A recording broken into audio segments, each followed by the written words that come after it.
the organic meat sack. The organic meat sack can't even remember to turn off the organic meat sack video, so I don't know if I know anything else. I was supposed to stream this weekend, and I do apologize. I try not to miss streams, but for those of you that have been around the channel long enough, you know that I've been ill for quite a few years, and they had found something that was working, and it was in the form of an injectable medication. Well, with the wonderful embargo, well, not the embargo, but the Strait of Hormuz bullshit, my medication is disrupted. So what really pissed me off last week was I'm supposed to take my injections every other Tuesday. And they switched me over to a pre-filled needle, which I said, guys, I don't need to be on a pre-filled needle. I'm a former medic. My wife is a former medic. Drawing a 1 ml injection, that's intramuscular. That's like easy. You've already had me come in. You've already watched me, because I had to go in. I had to be watched doing it. I was like, I can do this at home. This isn't a big deal. Well, they switched me to the auto-filled ones because my insurance wanted to spend more to give me the auto-filled needle, because then they didn't have to give me a draw needle and an injection needle, which I said I don't technically need the draw needle, because you can just give me the injection needle. It's a bit more of a pain in the ass, but I can draw from the vial with the injection needle. And then they're like, no, we're going to put you on this other, we want you to be on this other thing. Well, this other thing's not available. The vials are, but the pre-filled isn't. So I missed my last injection. So I said to my doctor's office, I said, hey guys, can we order the vials? No, there's not a local pharmacist who can make it for me. It's a synthetic compound. It needs to be made in a lab. The only difference is you can either draw it from a vial, or it comes to you in the pre-filled vial. So I called my doctor's office. I was like, guys, all right, I put in the message. I said, guys, there's a national shortage of the pre-filled vials. Express Scripts can't get it. My local pharmacy can't get it. They've both given me the national shortage number. Can you change my script back to the pre-filled vials with this national shortage number, which will override the insurance? I did all the legwork for my doctor's office for them. Here's the 2 national shortage numbers that'll bypass the insurance. Now, look, I know that there is a lot of back and forth. Hey, appreciate that. It's 75 stream watch streak. Look at that. I understand there's a lot of back and forth between the patient and the doctor's office and the patient. I know that we're supposed to be humble, and we're supposed to accept the fact that the doctor's office knows more than us. It's a good starting point. The doctor's office knows more than we do. Motherfucker, I literally said to you, here's the national shortage number. What message did I get back from my doctor's tech? We could try CVS or Walgreens. They don't fucking have it. I wouldn't be bothering you if I didn't already do the legwork. I already called CVS, and I already called Walgreens, and I already called the base. It's in the text of my message. So now I leave for Disney on Wednesday, and unless there is a massive miracle that happens today, I will go like 3 weeks without my injection. I'm just tired. I'm really, really, really, really, really, really, really frustrated and tired with the idea that we have to be infinitely patient and tolerant. I saw this guy's video, and this guy's video just absolutely made me feel this guy gets me. This content creator gets me. I'm not sure who needs to hear this or not, but if you think that you screwed up at your job today, just remember this. Your bare minimum is probably better than most of your colleagues on a good day. Holy shit. This guy this is my new spirit animal content creator. I don't know how many times I felt this way in the military. I don't know how many times I would get off of being on 12s, which were always 14s, and then get off of a 12-hour shift at 6 o'clock in the morning on Friday, get home at 8, have to be back at 1 because my boss, I had a really shitty boss for a short period of time who didn't know how to read, who didn't know what reconstitution time was. And I'd be sitting in a meeting on like 3.5 hours sleep, and I was still smarter than all the other people. And I was like, this is bullshit. Like, I'm exhausted. Because if you're familiar with Air Force operations, all the cargo and shit happens at night. Do you have private compounding pharmacies? No, we don't. Well, I mean, we do, but okay. How can I put this? If I could get my prescription sent, and right now I don't have a script for the vial, so I can't get it. The doctor's office, the numbskulls there won't flip the script to the individual vials. I could pay out of pocket for the vials. If the insurance company was going to buck the system, I would pay out of pocket today, get the vial, stab myself in the leg. Then when I get back from vacation, I'd fight with the insurance company. I'd pay out of pocket today if I had to. I can't get it. Like, Wolfagard, let me explain. Some pharmacies, you can't get things. We can't get things unless they're called over-the-counter medications. You can't get them without a prescription. Like, for example, I take Topamax for migraines. If I'm out of Topamax, I can't go into the pharmacy and say, hey, I have this prescription. The pharmacist will say, you need a refill. I'll be like, I don't have any. The pharmacist will say, well, you're shit out of luck. In America, it is so fucking stupid. If you get a pharmacist, they'll say, you'll be like, I need insulin. They'll be like, I can't give it to you. You don't have a prescription. It's fucking insulin.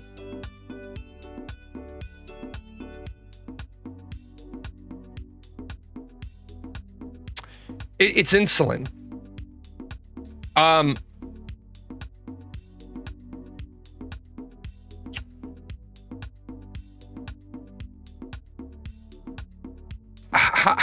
Why does the person, if the person is holding a vial of insulin and you can look them up and see they're a diabetic, what prescription do they need other than the fact they're a type 1 diabetic and their pancreas doesn't produce insulin?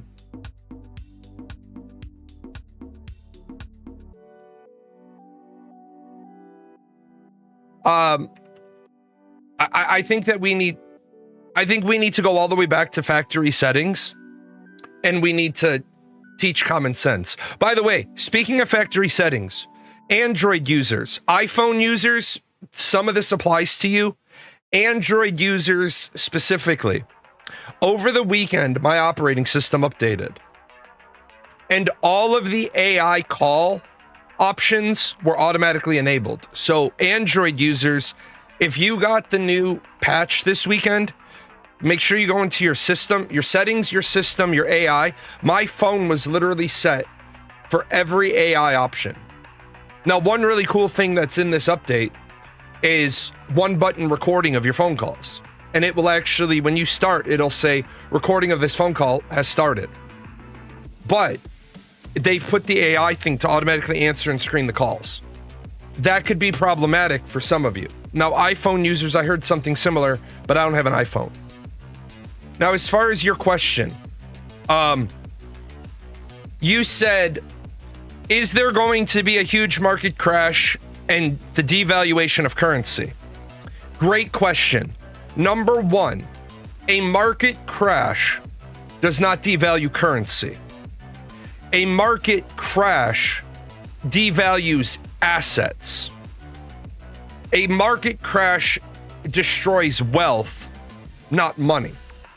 It can make money harder to get. It makes the availability of money harder. Because remember, and again, this is, I'm going to let you know right now, we're stumbling into like higher than Econ 101 right now.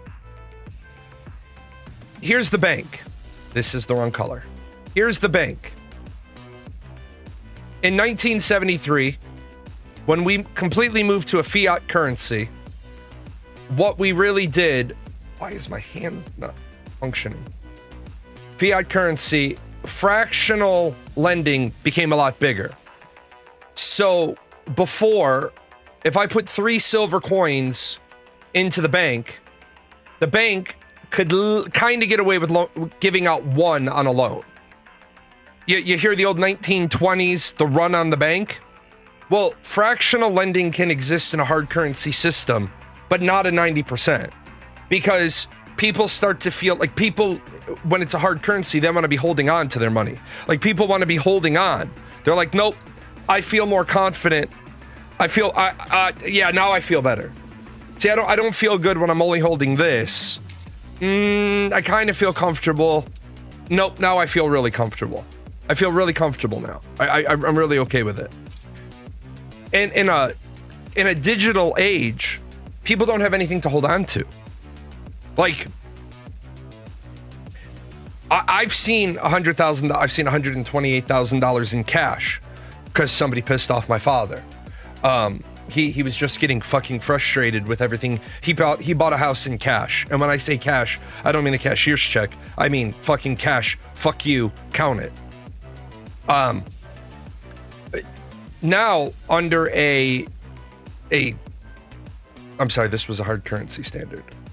In 1973, we went to a fiat currency standard. So now when I put $100,000 into the bank can lend back out 90. And nobody really notices because you don't worry about holding on to money. You write checks, right? You write checks. Some people go get money orders. Is the market going to crash? What I will say is nobody knows what the market's going to do. But what I know is that there is absolutely no reason that the Dow Jones is operating at this level. Okay? There is not a fucknut reason that we've gained 15,000 points in the Dow Jones in 5 years.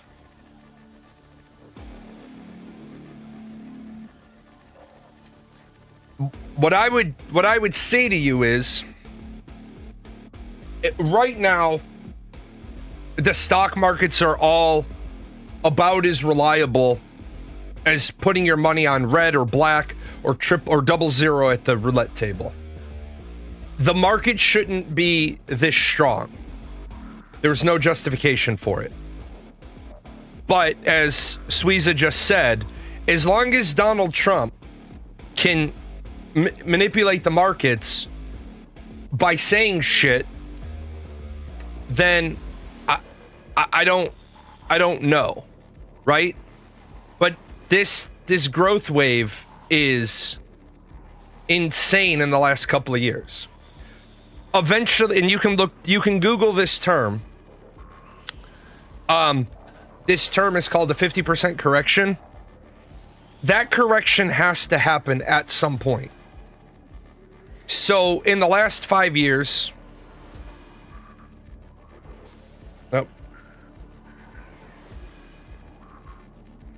in the last 5 years, we've gone from 35,000 to 50,000.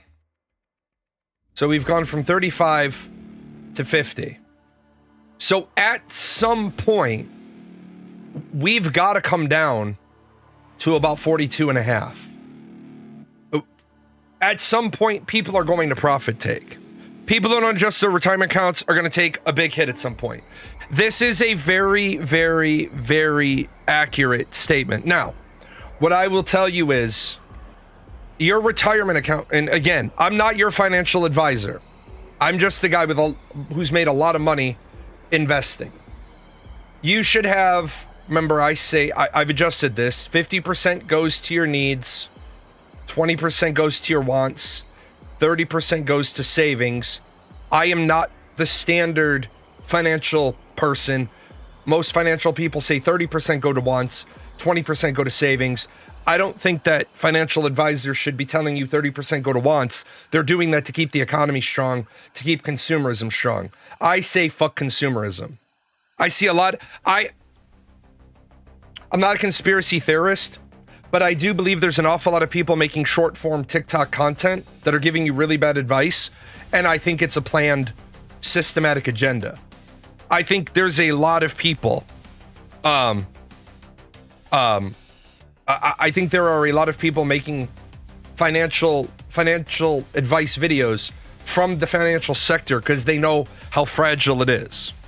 Now, of this 30% in savings, 30%, right? A third of your money should be going into a no risk, low yield. Now, if you're young, if you're sub 30, you might not want this category. You might not want this category if you're young. If you have lots of years for your portfolio to recover, then fuck it, you might not want to do this. I never did when I was young. But as times have changed, you want a little bit of growth. 30% should be in high risk, high yield. I have a lot in this right now. I've made $66,000 in 2.5 years on a part of my Roth IRA. And then the third part of this should just be in certificates of deposit. That way you can draw against it if you need it. So you could also do something like this could be dividend bearing. If you want to see a little bit more positive growth, you pick stocks that pay dividends. So every quarter or twice a year or once a year, however often they pay the dividend, you see your portfolio growing. And you think to yourself, okay, I'm seeing positive growth. The problem is you have to adapt your savings portfolio with age, like Quantum Traveler said. The nice part about managing your retirement portfolio properly is if you're managing your what about 401k options? 401k option is what I classify as safe, especially if there's matching.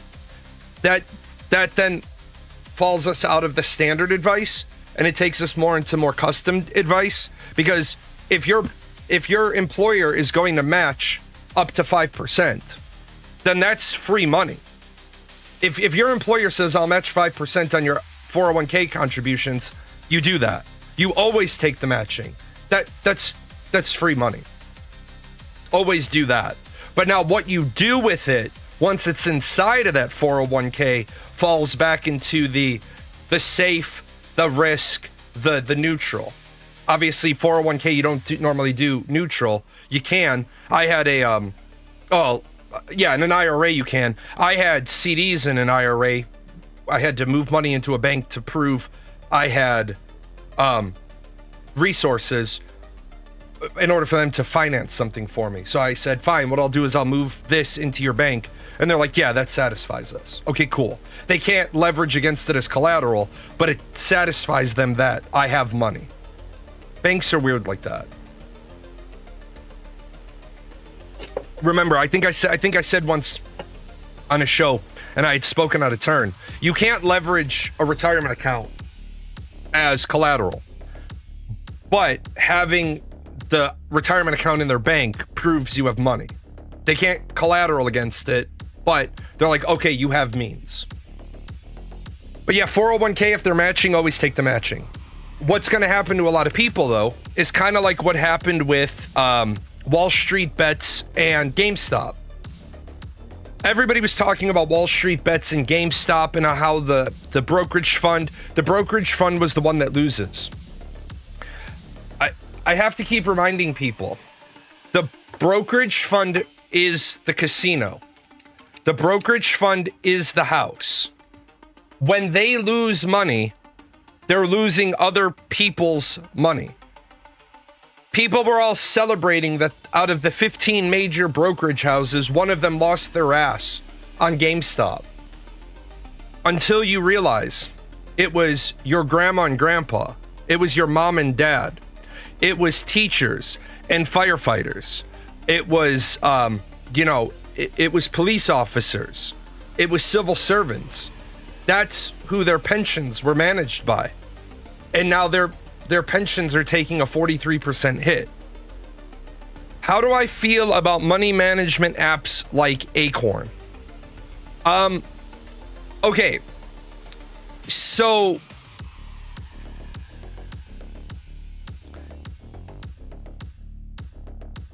apps like Acorns are great.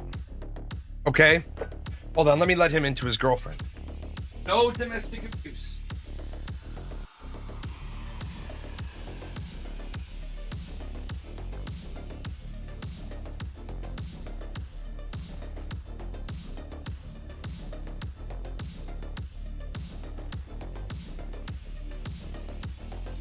Sorry, he's not gonna see her for about 10 days when we're gone. We don't, the cat sitter doesn't socialize them, so they'll have another 10 days under the door playing pause. Hopefully they'll finally calm down. Investment plans like Acorns.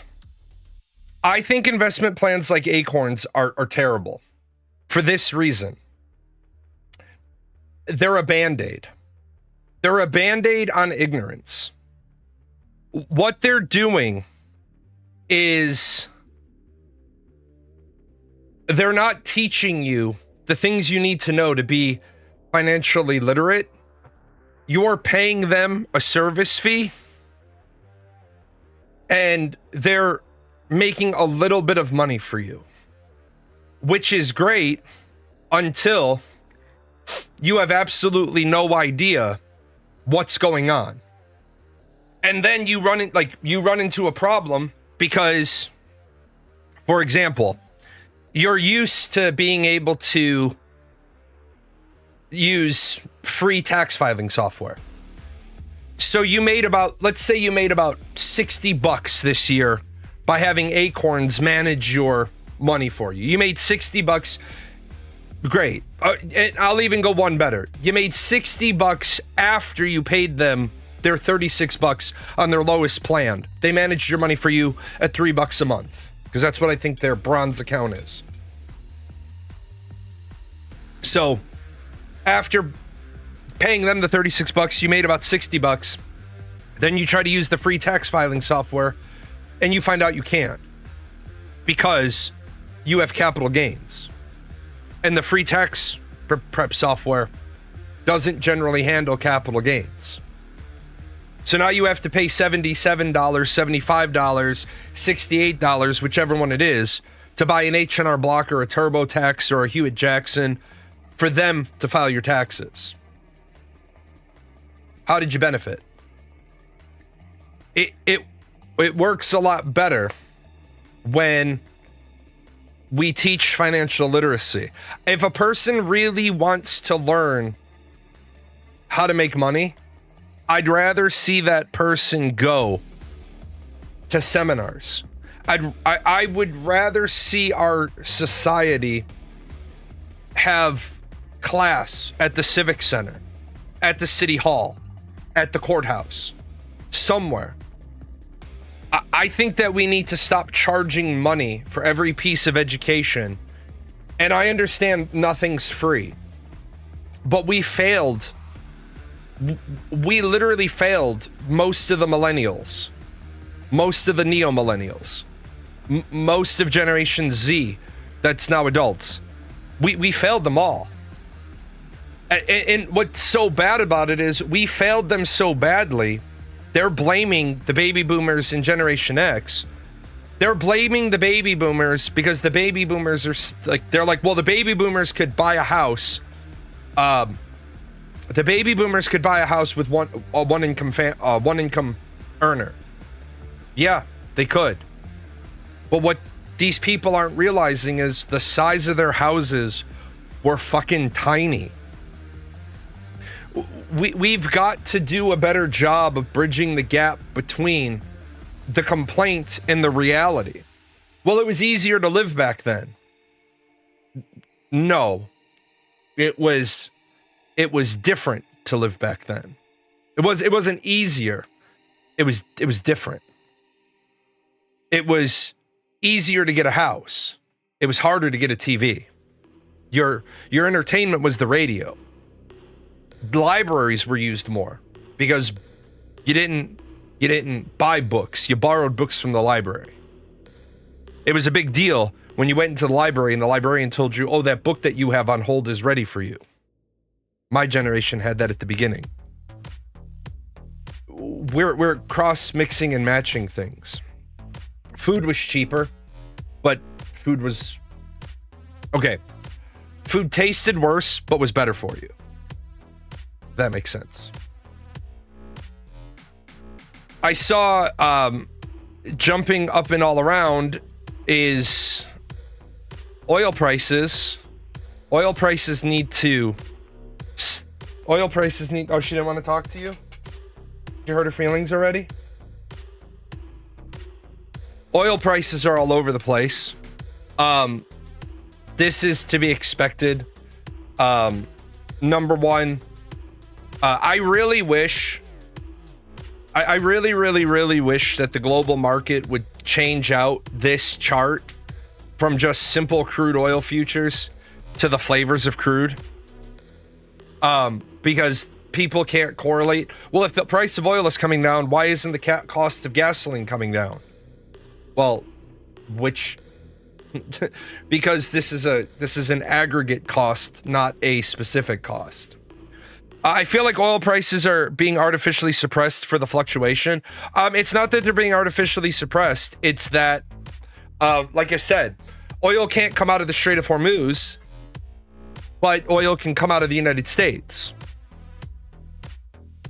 America can't process the oil it has into gasoline or into finished products.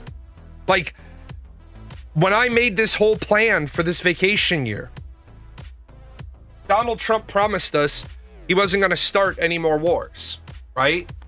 He said, "I'm not going to start any more wars." I could never have imagined gasoline would be $5 a gallon.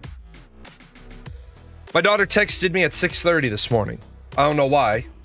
If she calls, it'll ring through my do not disturb, but if she texts, it goes into the folder. My daughter said I put $15 worth of gas in my car. Fuck, why?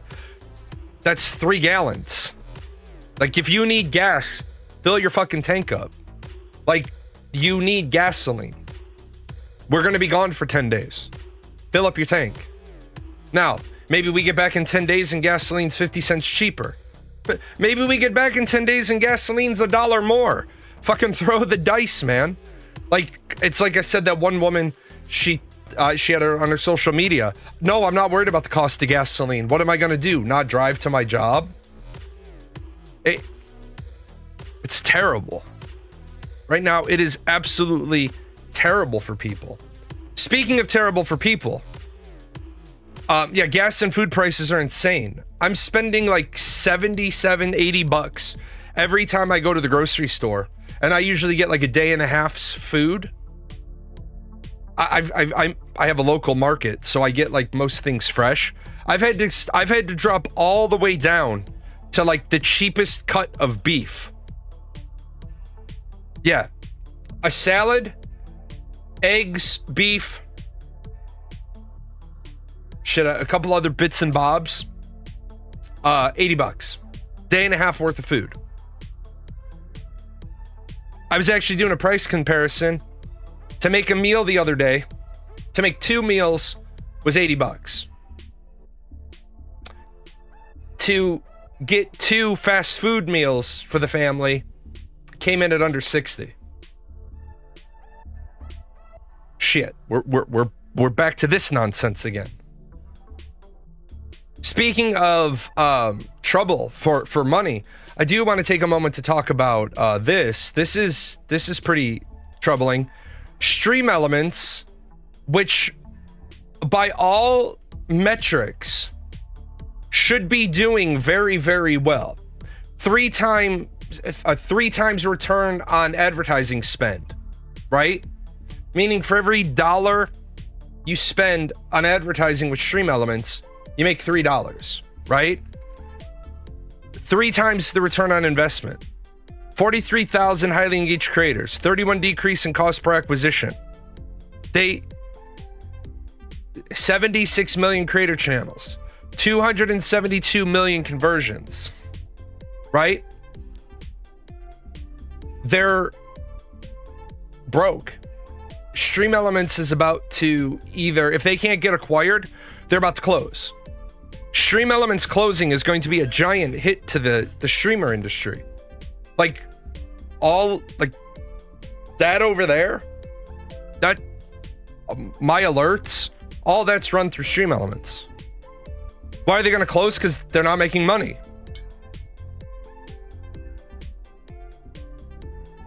I don't know how if your results are as good as you say they are. What's happened is you haven't taken a big enough cut off the top to support yourself. You've let too much money go to the streamers. Yeah, you can eat it like Chili's or Applebee's for even less than McDonald's. That makes sense, right? Exactly. You use Streamlabs. I don't like Streamlabs for the simple fact of I don't like a company that takes a piece of open source software like OBS and then charges for it. Slobs is its own version of OBS. Now you can use Streamlabs without using Slobs. No, Stream Elements and Streamlabs are different companies. Yeah, the CEO of Rumble is looking to acquire it. Well, how is it not making enough money? What's their monetization? Box price for the software? No, because Stream Elements is completely free. They make their money through being they're basically the agency they're the touch point for the advertising. So HelloFresh wants to advertise. Stream Elements operates as the advertising agency, and then all the streamers are their media outlets. So they take a cut of the advertising money, and then they pass the rest on to the streamers. But what we're looking at is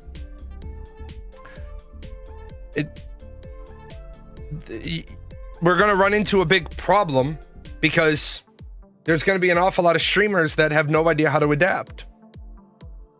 Lots of people can't adapt. It's not like it's a huge breaking deal, but streaming is already, fragile as it is. Lots of people are trying to be the next Asmongold, right? Lots of people are trying to be the next Asmongold, the next Hassan, the next Anti-Munition, the next Ninja. They don't understand that you're not going to get you're not going to get rich doing this. The Burnt Peanut is a great example of how hard it is to do what he did. The Burnt Peanut turned down $1 million from Mr. Beast to reveal his face.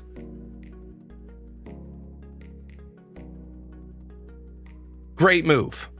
Power move by the Burnt Peanut. Don't reveal your face. It's not time yet. You'll make way more money on that face reveal later on down the road. So just be expecting to see a lot of streamers there. If Stream Elements doesn't get acquired, be ready for a lot of streams to look like crap for a while they make the transition to the 3 or 4 other alternatives. And that's the great talking point about why a lot of people say, well, additional transaction data on social media never hurts. I don't know what you mean by that statement. You're gonna have to clarify that for me. The big problem that we have is monopolies are bad if the monopoly is exploited.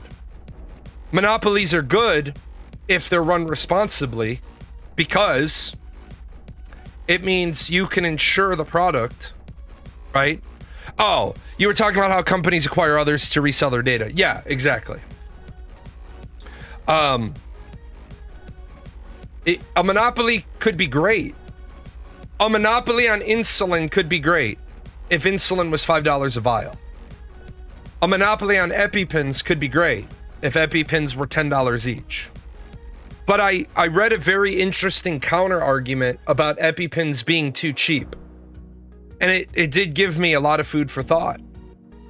If they suddenly made EpiPens $10, you'd have an awful lot of assholes that would eat shit that they're not supposed to and risk the allergic reaction because the EpiPen isn't a paywall anymore. And you know that would happen. You absolutely know there would be somebody like, I really love crab legs and I'm allergic to crab legs. So I'm going to eat the crab legs and then just stab myself with the EpiPen. Yeah, like the cheap free Narcan. People, you know, they push the limits of their drug overdosing. Oh, Narcan. And people don't be like, no, they don't. Because I had those people in my class. At one of the sites because when I did the intimate partner violence prevention, the one site we used, they came and they said, you need to get certified to administer Narcan. I said, no, I don't. They said, yes, you do. You're required. I said, no, I don't. I will never administer Narcan. They said, well, you have to use our site. I said, no, I don't, because in the contract I have with all of the people that come here says they can't even come in if they're on narcotics or if they've used narcotics in the last 24 hours. So, no, I don't need to learn how to administer Narcan. And the site was like, well, you need to know how to use it because there's going to be times you're the only person in the building. And if they're overdosing, I said, if they're overdosing, I call 911. If they die in here, 911 will take care of it. Not my problem. That site went to the owner of the company that I subcontracted for. The owner of the company contacted me and said, well, you need to get certified to administer Narcan. I said, okay, that doubles my pay. And it also requires me, that requires an additional $5,000 a quarter. And she was like, what? You want me to start administering Narcan? That means I got to go get my CPR license back. I got to get my first aid license back. I got to get my Red Cross, all that certification back. If I'm going to be carrying Narcan, it means I have to carry a full medical bag with me. Fuck no. If I'm doing that, you're paying me for that. If I'm going to be required to provide full medical services until the paramedics arrive on scene, then you have to pay me for that. Imagine how quickly that argument changed. Like, look, if some motherfucker wants to show up and be overdosing, I'm gonna know that before I ever let him in. I'm gonna let him fucking OD in the parking lot. I'm not dealing with people who OD. I'm not dealing with drug addicts. I'm not dealing with people that are drunk. You come to the class, you look drunk, I'm not letting you in. Period. Dot. You know how easy it is to tell when a person's out on probation? You know how you can really tell that they've been drinking? They look like they're drunk. They can't walk in a straight line. They're walking up to the door. You say, hey, man, I think you've been drinking. I haven't been drinking. Cool. Let me call the officer over. He'll give you a breathalyzer. If you pass, you can come in. I ain't doing no breathalyzer. Then you ain't coming in. Fuck you, man. Oh, well, let me call the cop now then. Then they get in their car and leave. Because they know damn well if the cop shows up and they blow positive, that I'm gonna say, yeah, they pulled up, they got out of their car. I'm the witness statement saying you got out of the car. I don't have any tolerance for people that are on a second chance and then they fuck up their second chance. I had a video on that. Maybe I find it right now. Maybe I find it later. Oh yeah, it's right here. I think this is the girl. This is your not so friendly reminder that's going to sting a little. People don't need chances. They need consequences to change their behavior. Damn, that hits a certain kind of way, right? People don't need chances to change their behavior. They need consequences. We have got to get past this idea that we have to give people an infinite number of chances.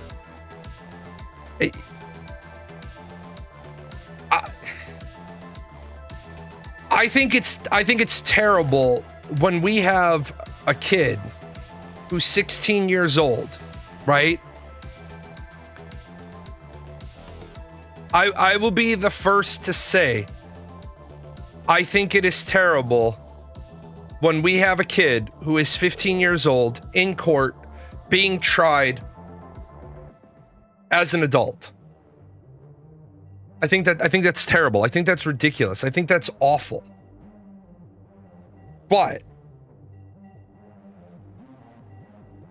when we look at their juvenile rap sheet and they've all like vandalism, arson, grand theft, assault, battery, breaking and entry, murder, and then that community is all outraged. I can't believe you're trying this individual like an adult. Just once, I would love a judge or a prosecutor or a police chief to say, I don't know why you're upset. This is their 9th offense. Where was the community raising a child on the first 8 offenses? I told you guys last week, I was walking around and some kids were torturing, I won't say torturing, they were abusing some wild rabbits. And I told them to knock that shit off. They let the rabbits go. I made a Facebook post anonymously about it in the association group. And I said, look, I stumbled upon this. I believe it takes a village to raise a child. So I'm letting all the parents know this is what I witnessed. So you can do a check-in with your child. I'm the eyes. You do the check-in with your child. I'm also letting you know that in the state of Illinois, if you torture an animal, it's a class 3 felony. So after tonight, I will have done my good neighbor thing, and I've told you to do a check-in with your child. After tonight, I'll just call the police and let the cops sort it out. Because I don't abide by fucking torturing animals, because torturing animals is an indicator of a sociopath or a psychopath. And I don't want those little sociopaths and psychopaths growing up, because and you can read all the psychology textbooks and they'll all tell you the same fucking thing. If they're torturing animals at 8 and 9, they're torturing humans by 17, 18, 19. You got to put a stop to it. You know what's really funny about that? Obviously, some of the parents had sit-downs with their kids, because now I see some of the parents out there while their kids are playing, and I see some of the parents telling some of the kids that are trying to play with their kids, I don't want you around my kid. Do I feel bad for the kid that gets told he tries to go around and play with the kids? He gets told you can't play with the other kids. I feel bad for him. I do. I empathize with him. But everybody knows who the shithead kid is. If the parents don't know who the shithead kid is, then that shithead kid needs to figure it out. Because there's a lot of kids that aren't allowed near my kid because they're shithead kids. You're not allowed near my kid. You're not allowed in my yard. You're not allowed around my house. Like the neighbor's kid, these kids, they don't give a fuck. They leave bikes on anybody's front yard. I don't want the liability. I pick them up. I put them on the easement between my sidewalk and the street. It's not my property, so I don't have the liability for it. One of the dads came over and was fucking hollering at me like I'm his kid. He's like, "Why do you have my son's bike at the end of your drive? Where's my $250? What, for storage of this shit?" I said, "I put this shit down here. It just so happens to be the same place I put my garbage cans on garbage day. Tell your fucking kid my front yard isn't where his bike goes. By law, I can't deny your kid access to their property, but I can put it on public property. If the fucking trash man comes along and picks it up, it's not my problem. If another random person comes along and sees it by my trash cans and picks it up, it's not my problem. The problem is you're over here yelling at me instead of you yelling at your fucking kid. I don't even know your kid." "Well, he plays with your kid." "No, the fuck he doesn't, because my kid doesn't play with anybody on this street." My kid has one friend in the neighborhood, and the rest of my kid's friends are outside this neighborhood. So, why don't you go talk to your kid about the bullshit your kid is telling you instead of coming over here and having an argument with me? About 20 minutes later, I'm still outside. I'm working on the side of my house. Guy comes over. Good on him. He came over. He's like, I'd just like to apologize. My kid did lie to me. Oh, can you let the parents of the other kids that your son runs around with know that all those kids' bikes are lined up? This fucking dad looks at me and says, I don't know the other parents of the kids my son hangs out with. So I looked at the dad and I said, and now you understand the problem. What the fuck ever happened to the parents knowing the other parents? That's where we went sideways. Let's look at, because this isn't scary at all. Drone strike sparks fire on perimeter of nuclear power plant. Do you think maybe, just maybe our wars could have some rules of engagement? And maybe, just maybe, we could not fucking fire drones at nuclear power plants. Yeah, you grew up in military housing, which is a whole different beast. The blaze broke out in an electrical generator outside the plant's inner perimeter. No injuries were reported, and the radiation levels remain normal. Yeah, let's not bomb the fucking power plants, huh? Let's not bomb the power plants, the nuclear power plants. Donald Trump moves to dismiss his $10 billion lawsuit against the IRS. Donald Trump's $10 billion lawsuit should have been thrown out the fucking door anyway. Look, if you are immune from prosecution because you're the president, you should be ineligible to file lawsuits against the federal government while you're the president. Your tax records got leaked. Who gives a shit? I think we need to change the law that all presidential candidates and all congressional candidates, their tax records must be released.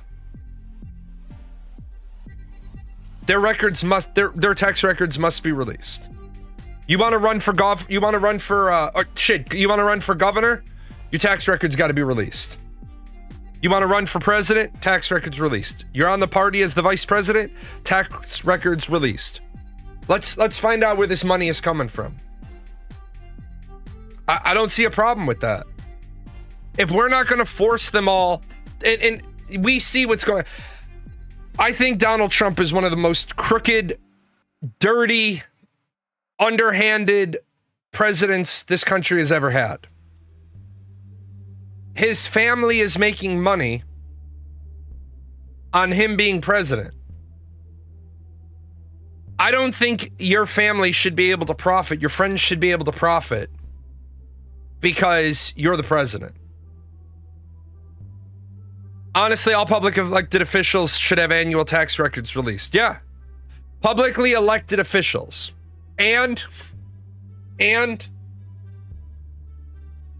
federal judges, not local judges, federal judges. Federal judges all the way up to the Supreme Court. Local judges, we'd have to debate that one a little bit. Maybe local judges for the years they're on the bench.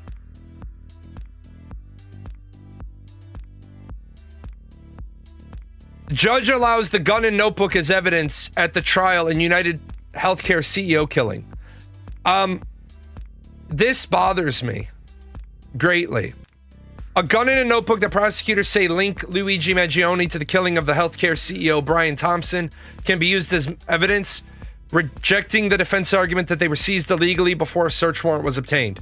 Okay, So I am really, really against this ruling. And here's why. The United Healthcare.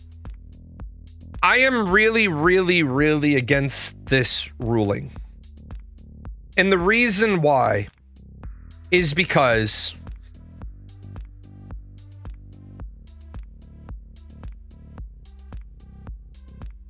the judge allowed evidence obtained during an inventory of his backpack at a police station, but said evidence found during an initial search of the backpack during his arrest at McDonald's must be suppressed, including a gun, ammunition, magazine, cell phone, passport, wallet, and computer chip. I find this search of the backpack was an improper warrantless search, the judge said.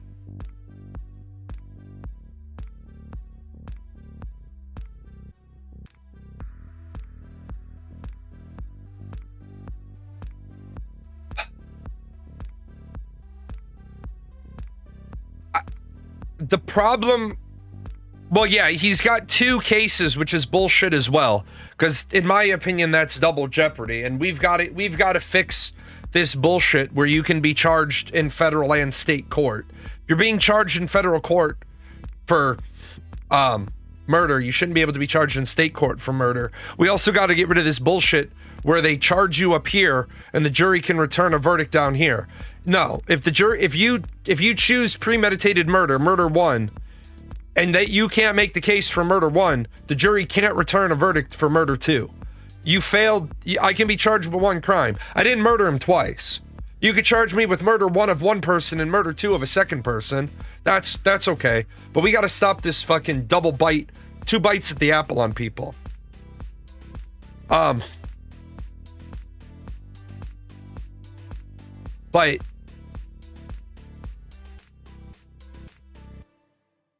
we have got to have better police officers. We have got to train police officers better. It is a sealed backpack, but I'm arresting him. But it's a sealed backpack, but I have to inventory it. It's a sealed backpack. You may not open it. You may check his person. Now, what would be an exception to that? Well, he's just got done blowing up 5 other things. Yeah, that is the inventory. Sealed backpack. In fact, the way it should work, sealed backpack, and we put a fucking sealed tag on it. We put a numbered inventory tag on it. Inventory 1, backpack, with lock number 55145. Photographed. We've locked it. Now, a little bit different though. If he had just gotten done blowing up 5 things, we might want to do a look-see.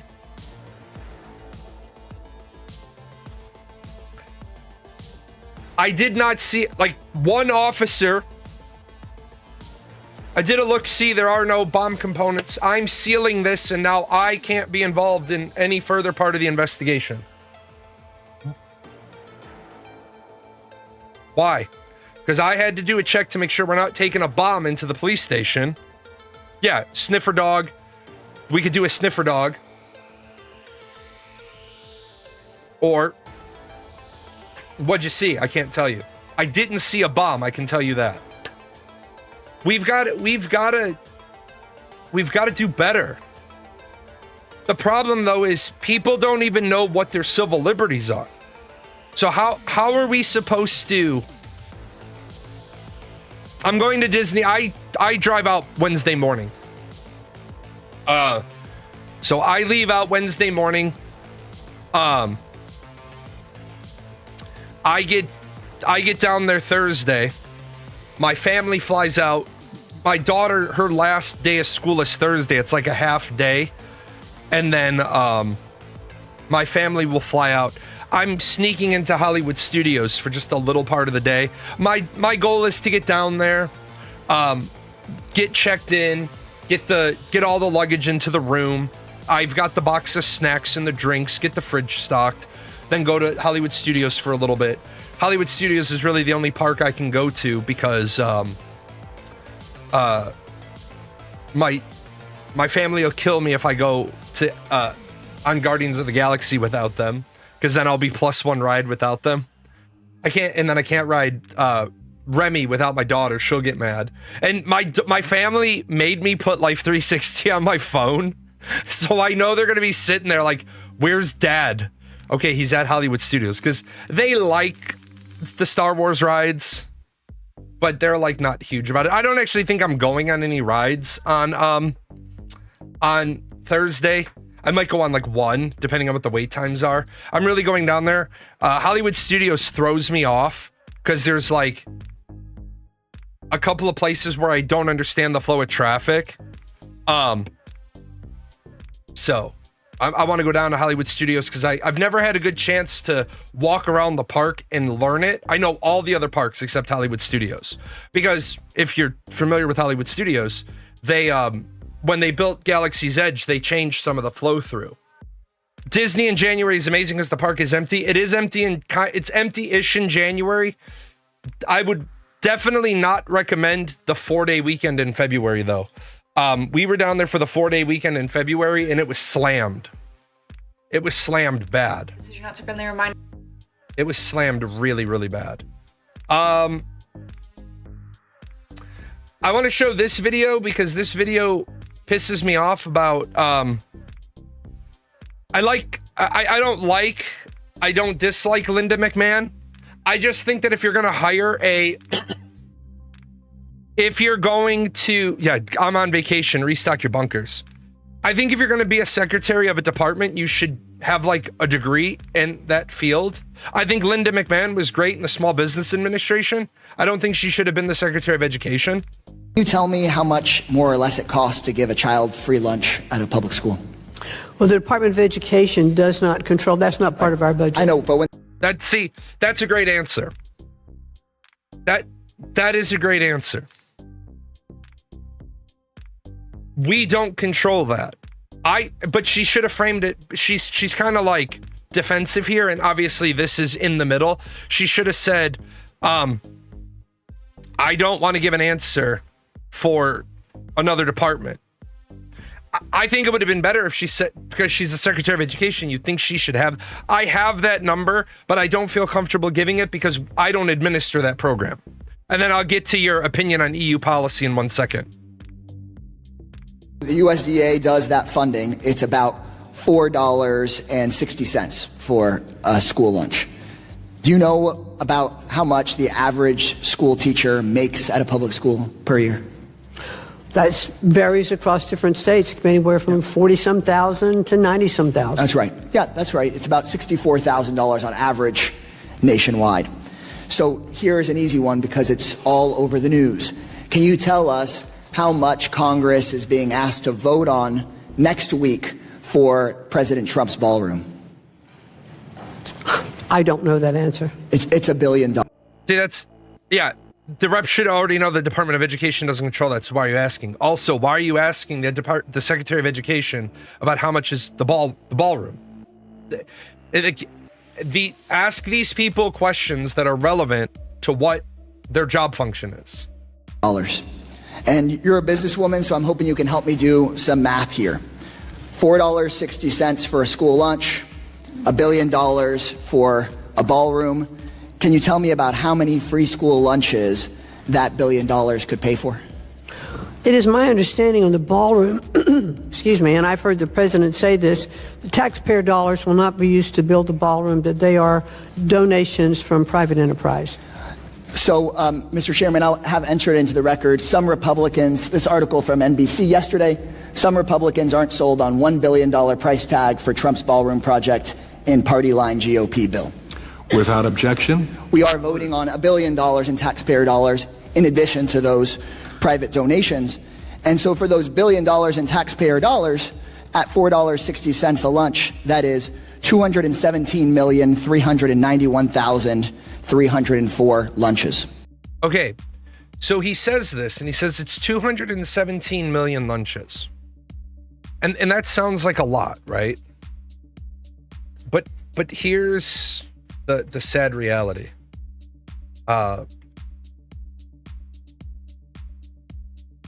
You said 217 million lunches. No, that's a bill. That's what $1 billion will. $1 billion. That's like 4 days.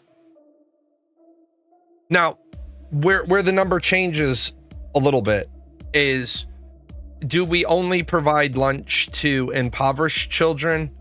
Do we feed all children? Well, and that's where it boils down to. We have 54 million. We have 54 million school-age kids. 49 million in public schools and about 4.7 million in private schools. It's about 54.3 million. So that's about 4 meals if we feed all of them. Now, obviously, that stretches if we only feed the impoverished ones. But you're absolutely right. He's looking for the gotcha clip to embarrass the president, because he's looking to embarrass a member of the cabinet.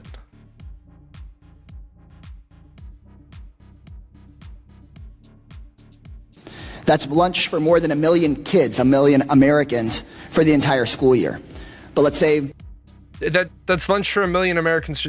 But they're like, that's great. But now you're just, why don't you just leave it at that's 217 million meals? That we're not going to talk about lunches because that's USDA. We can talk about teachers. At $64,000 a year, do we know how many new teachers we could hire if we sent $1 billion out to the states for reducing class sizes and hiring more teachers? I'm sure you have that number. Yes, it is 15,000 more teachers. But that's 15,000 more teachers. And this is where I don't like stump a chump. That's 15,000 more teachers for 1 year. We're school years are 181 days.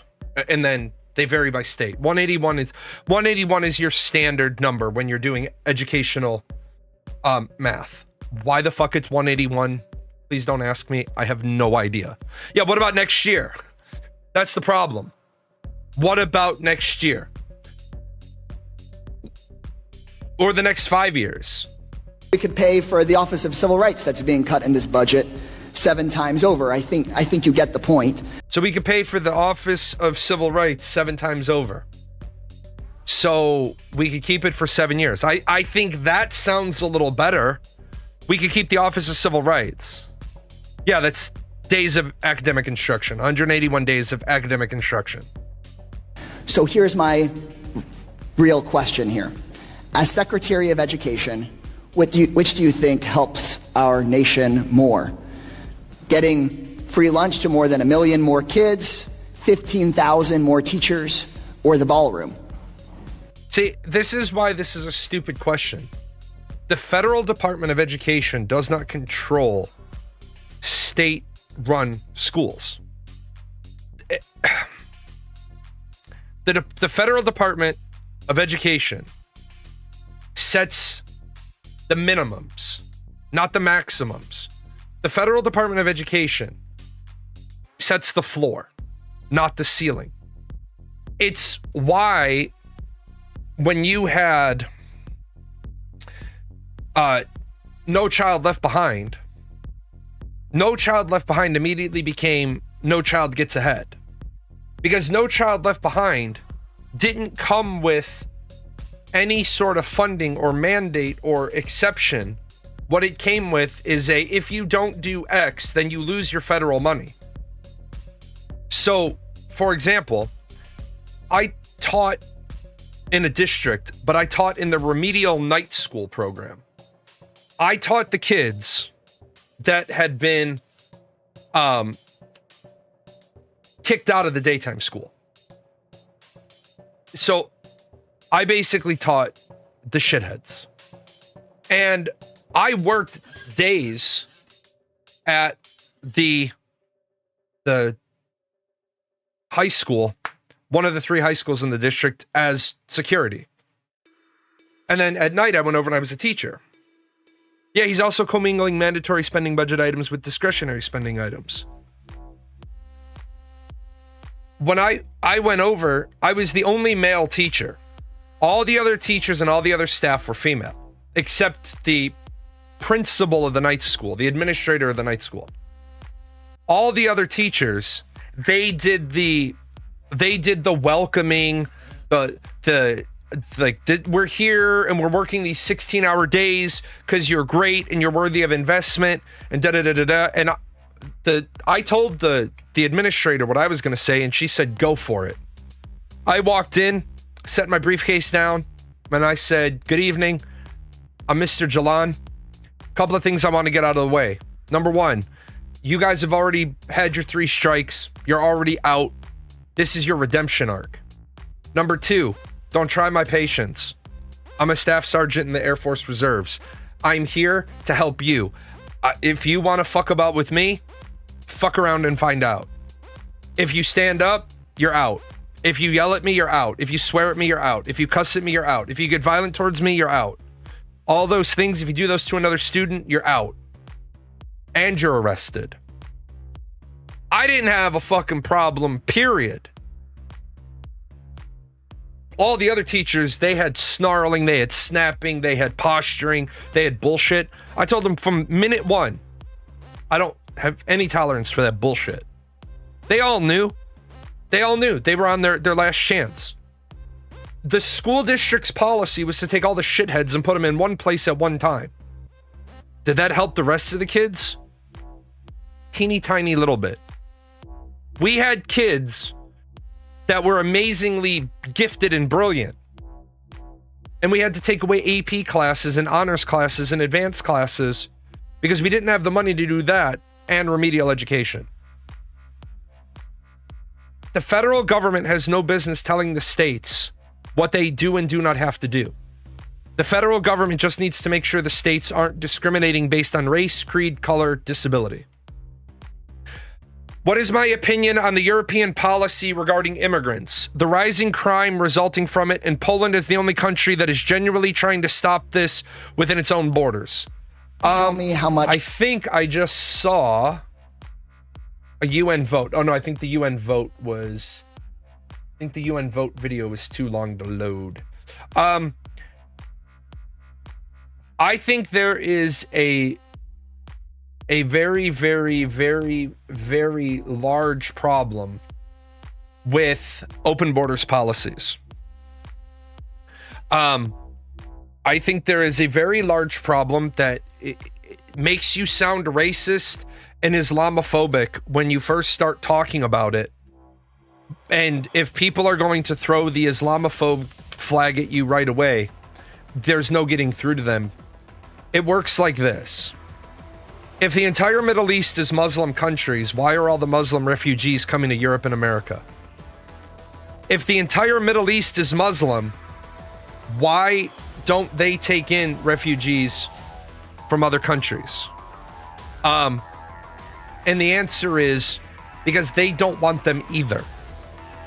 You're not talking about we're not talking every single one, but we're talking broad strokes.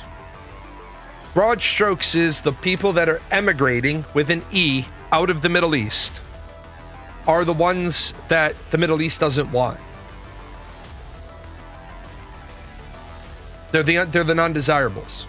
Now, some come to America because they want freedoms. My daughter's friend lives down at the end of the block. The family came when they first moved in. They both, and forgive me, I'm not fully vested on all of the proper terminology. They wore the head scarves, not the full face covering, not the full body covering, just the head scarf. I don't give a shit, right? I don't care. If your religion requires you to wear a headscarf, wear a headscarf, right? No, it's just the scarf.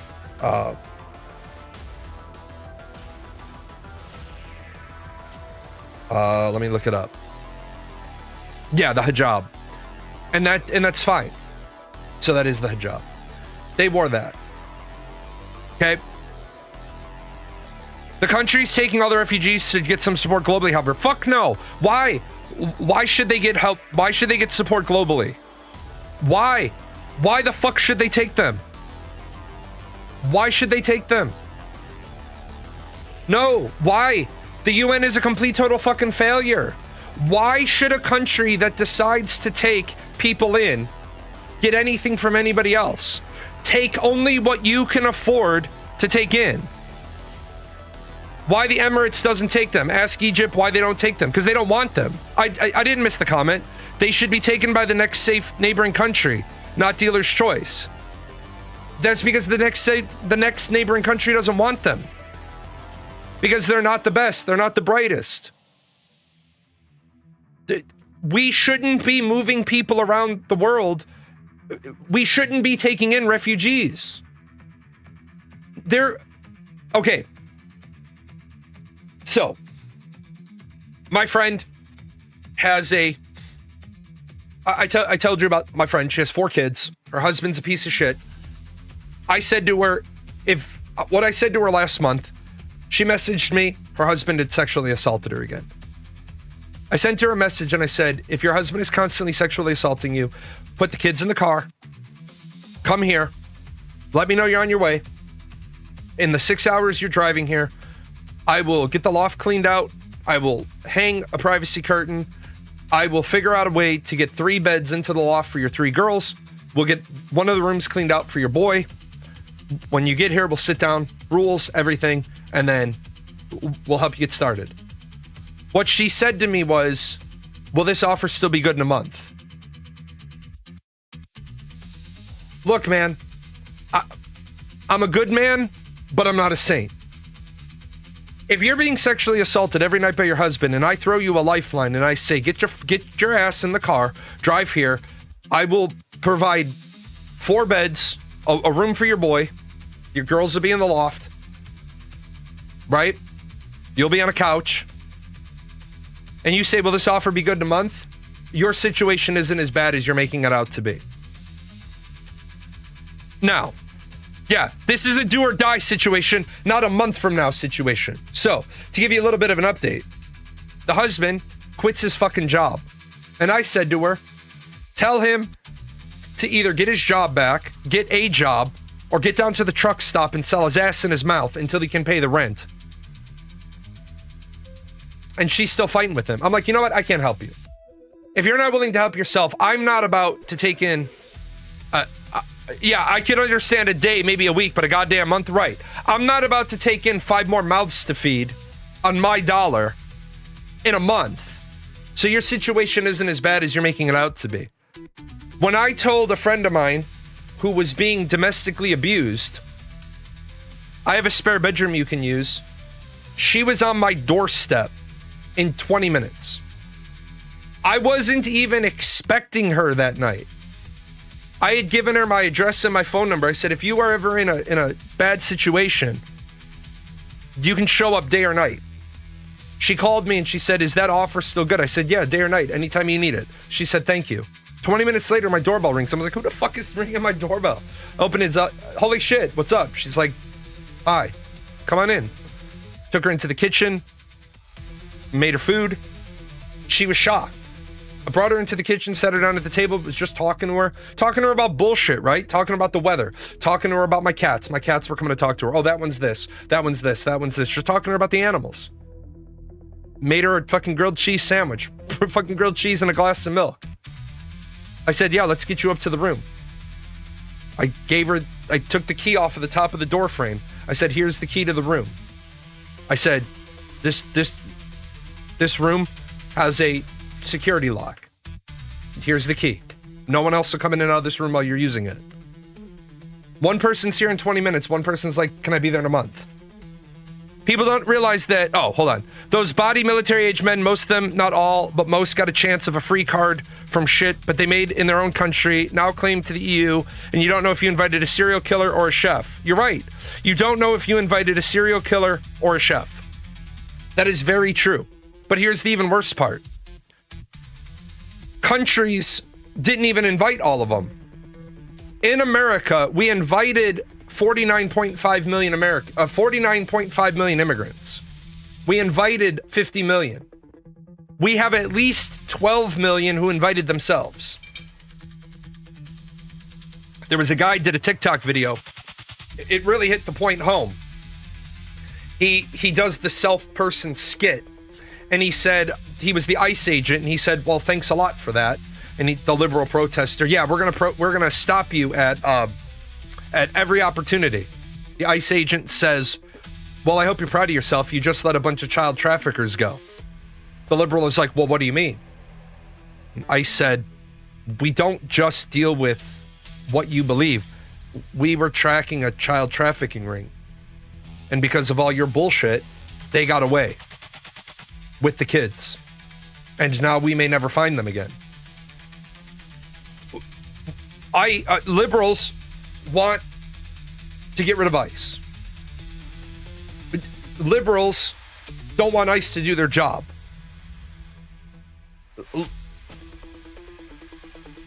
ICE is trying to get rid of people that shouldn't be in the country. If you don't understand that ICE is trying to get rid of criminals, okay? Because you believe what you're hearing on the mainstream media, that ICE is going after good people. Yeah, ICE does sometimes occasionally have to go after good people. But guess what? They're not supposed to be here. But you're getting in the way of the process. These liberals, when they get asked the question, they don't get the correlation. If I showed up at your house, I walked in your front door, sat on your couch, went into your kitchen, ate all your food, sat on your couch, what would you do? I'd call the police. Oh, so if I was trespassing, you'd call the police. Yeah. Then why do you interfere with ICE when they're getting rid of a trespasser in the country? Because it's the same fucking thing. If you got rid of 12 million people out of this country, it would make a marked difference in many communities to jobs and housing prices. But they don't see it that way. These people are just coming here for freedom. Oh, freedom. Like the guy who's been arrested 3 times and then murdered somebody. If your first thing you do is enter a country illegally, knowingly breaking the laws of the country, are you really a good person? There you go. People don't realize countries have finite resources. Every dollar you give a refugee is not given to a struggling citizen. You can allot some resources to help them, but only if you have extra, not at the cost of your own citizens. Yes. That right there is the thing. If a country has a surplus, it can take in refugees. America doesn't have a surplus. America has a $39 trillion deficit. America has no business taking in anybody. America needs to start cutting services. But we get the people who are caught up on Mamdani magically solved the budget crisis. No, he didn't. The state of New York bailed out the city of New York. He didn't solve shit. And if he could solve it within 5 months, it wasn't really a real issue. If the state of New York can just wash away the problem, it's not really a real issue, is it? The Egyptians are turning them away for cause. They're not all bad. They're not even mostly bad. It's the 1 person per 1,000 who is going to blow up a government building. Egypt doesn't want that shit. They don't have terrorism at the level some places do because they're like, no, statistically you're dangerous until proven innocent. Right. Egypt doesn't want them.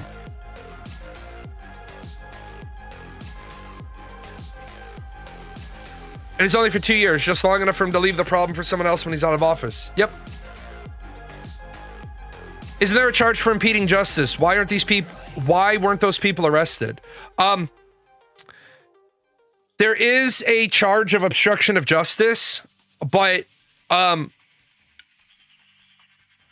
question becomes, is the juice worth the squeeze? At the time where ICE was getting all the negative press, is it worth the squeeze to arrest Americans?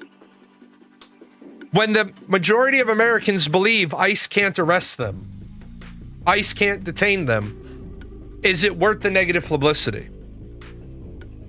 See, personally, I think we need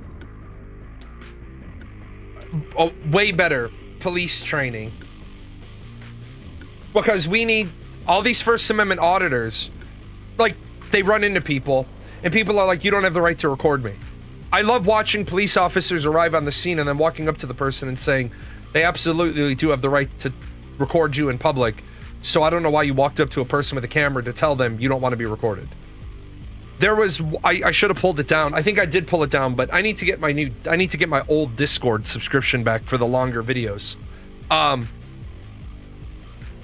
Yelling at ICE in public space is not illegal or obstruction. It would be hard to make the case stick. No, but it would be really easy to make the case stick that following ICE around when they're in unmarked vehicles, because you see them on one site and following them and honking their horns and creating a app called ICE Tracker, that's obstruction of justice. That would be really easy to prove. And again, it's not about proving it. It's about, and here's the thing you got to remember. Is the juice worth the squeeze on both sides? Everybody wants to be a civil rights activist until you spend 30 days in jail waiting for your hearing. Because remember, when you get arrested and then your bail is set at $1 million, you got to come up with $100,000. You might not be able to get a hold of $100,000 in cash. So you might sit there for 30 days. Can you afford to be gone from your job for 30 days? Can you afford to be gone from your family for 30 days? I think the fact that the officer who killed Renee Good didn't get charged with murder, I think that's a fucking travesty. I would have charged him. If I had been president at the time, I would have directed my attorney general to investigate him. All those states have PR bails. That doesn't matter. Interfering with ICE isn't a state crime, it's a federal crime. ICE is a federal agency, so interfering with ICE is obstructing of a federal crime, so federal court. Deal with that shit. It can be more effective in doing your job sometimes to ignore little things with the hearts in mind, discipline in mind, so that you get less obstructive interference when it really matters. You just freed one child sex predator ring and the faces on camera is a huge win for the publicity. Exactly. That case actually caused a lot of those assholes to fucking back off. Because when that's what ICE was able to hammer them back with. Engagement after engagement after engagement after engagement. And it, as you can see now, ICE is still out there doing their job now. But it's the warm summer months now. We're not going to protest ICE. We have other shit to do. What are our thoughts of the budget cuts for NASA? Okay. I think budget cuts for NASA are fucking stupid, because how can you turn around and say, we want kids in school to focus on STEM, right? We want kids to focus on STEM. We want kids to focus on science, technology, math, engineering. But then we don't give them a place to go with it. Like, I had a friend way back in college, 2 summers in a row, she interned at NASA. When she graduated, she went right to NASA to work.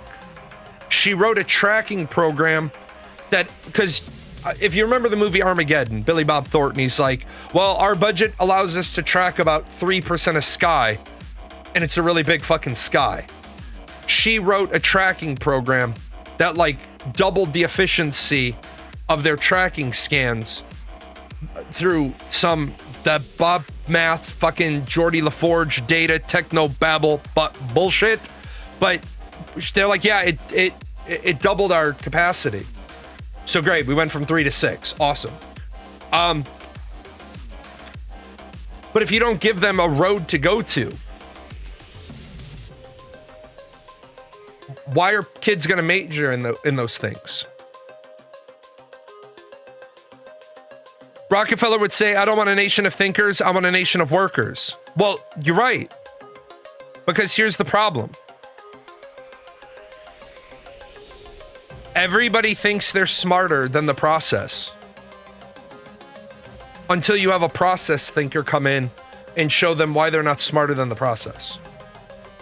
Do you know how funny it is being the CPI guy who's being paid, and I go into a company and I don't know the first thing about your company or your plant or your factory or your process or anything, and I walk in with a process map sheet and I say to the boss of bosses says, I'm gonna take you around. Okay, so I start with my process map chart, and the boss of bosses takes me around, and I fill about 6 pages out. I say, excellent. I say, now can I have a badge that allows me to rewalk this process without you? And when I go back through and I do it a second time without the boss of bosses, it's like 32 pages of process notes. So then the boss comes in after I've been gone for a week and at home and I'm working, and I put the full process map up.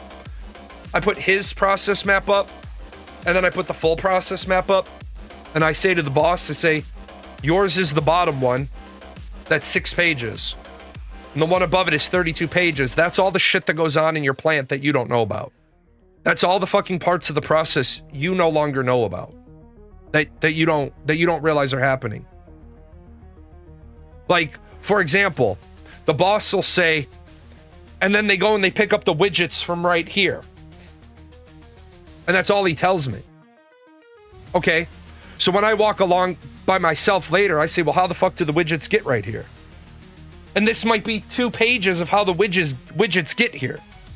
The boss thinks everything is great because the widgets are here when he walks through. He doesn't realize this is a $3 million problem because everybody is too afraid to tell him. The problem we have is people think their shit works, but they're afraid of the saying, good is the enemy of best, but best is the enemy of better. I haven't looked at what was cut at NASA, but how much of that which was cut is better and more efficiently done by the private sector? That's a great question, but nothing that NASA does should be done by the private sector. The United States military should not be reliant on SpaceX to put satellites into space. NASA should be able to put our satellites into space. Because if we lose the capacity to put our satellites into space, then we're at the mercy of a commercial entity to put our satellites into space. We shouldn't be waiting on a CEO when it's convenient for him to launch a rocket. SpaceX is about to have the biggest IPO in history. Maybe. The problem with SpaceX, though, is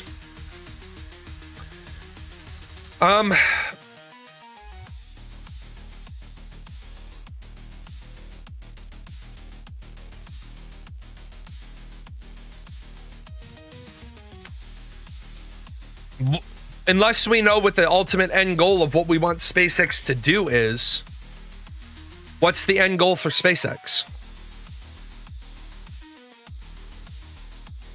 Yeah, I wouldn't, with how many with how many rockets they've blown up, I wouldn't trust them with manned crews yet. Right. Musk seems to be pushing his IPO before the markets collapse. Yeah, they've been tracking Voyager 1 for 50 years and they finally lost contact with it. I would say Musk wants to have the IPO before the market does its 50% correction. Because right now people have available capital to put into SpaceX.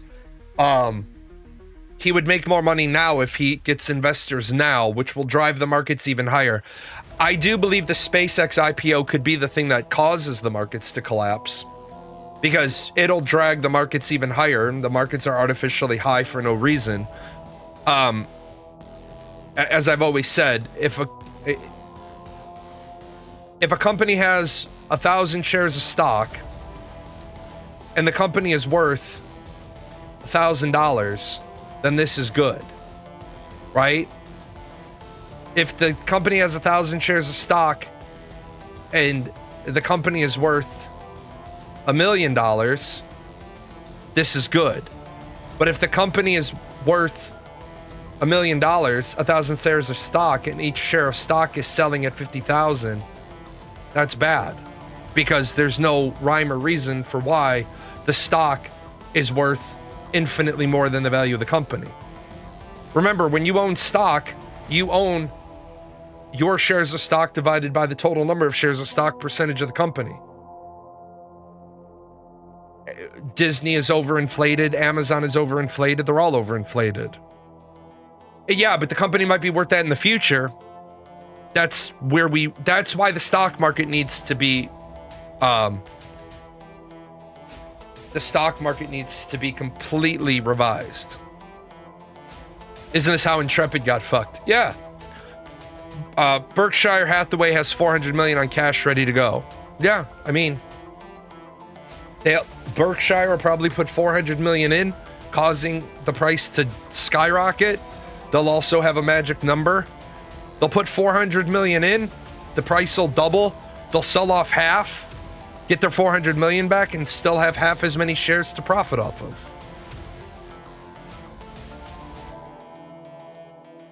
Let's see.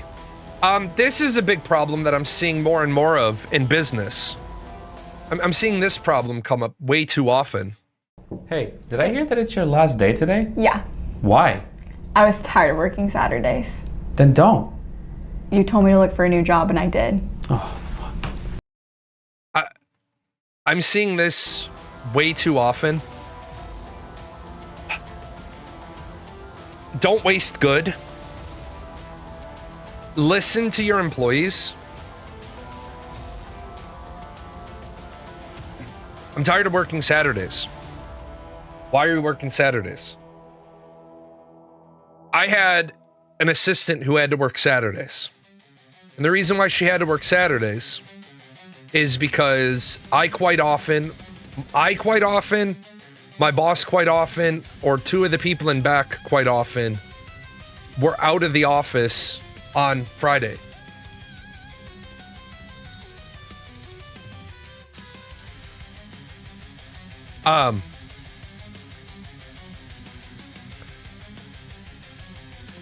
If we're out of the office, we need somebody at the office as a touch point. So, we can't have, we can't have a person out in the field without access to somebody back at the building. The interesting thing was, the person that worked Saturdays was on salary. So there were 4 people on a tracking board. If all 4 people were tagged as in town on Friday, she didn't have to work Saturday, and she didn't have to make up the hours during the week. She worked 32 or 40 hours a week, but got paid for 40 hours a week every week. She knew this going into the job. It's not like this was a big fucking surprise. She didn't work Mondays. She had 2 days in a row off. She worked Tuesday through Saturday, but if none of the 4 people were out of town, she got Saturday off for free. After about 6 months of this, she says, I can't do this. Well, I get that person had to go because they were belittling PTSD. They went because they were belittling PTSD. I'm just really not in the fucking mood. I'm tired of the fucking shit that people keep saying it's giving me PTSD. Fuck right off. I'm not in the mood. Fuck right off. And yes, I have. It's part of our it's Scrum is Agile Project Management. I'm tired of people with their giving me PTSD shit. It's pissing me the fuck off. With like Steven Sharif and his bullshit, it's giving me PTSD. Fuck right off, you little weak, whiny bitch. PTSD is a serious thing. I'm tired of people mocking it. I'm tired of people belittling it. Go the fuck away. Just go the fuck away. Hey, did I hear that it's... Let's see. Let's go with this one. If you as a married person are ever in a situation... Oh, this is a great one. This one, let me turn the music off. This one is great. This one is rock solid. If you as a married person are ever in a situation with another person who is not your spouse, where a reasonable observer would think that you're romantically involved, then you've already crossed the line. Just the very fact of someone saying, oh, are you guys like together? That already means you're too close. I think this is an absolutely amazing piece of advice. I think too many people end up in a situation where they don't understand that perception is everything. So you can't allow perception. You cannot allow perception to become a problem. If you're allowing perception to become a problem, you have a problem.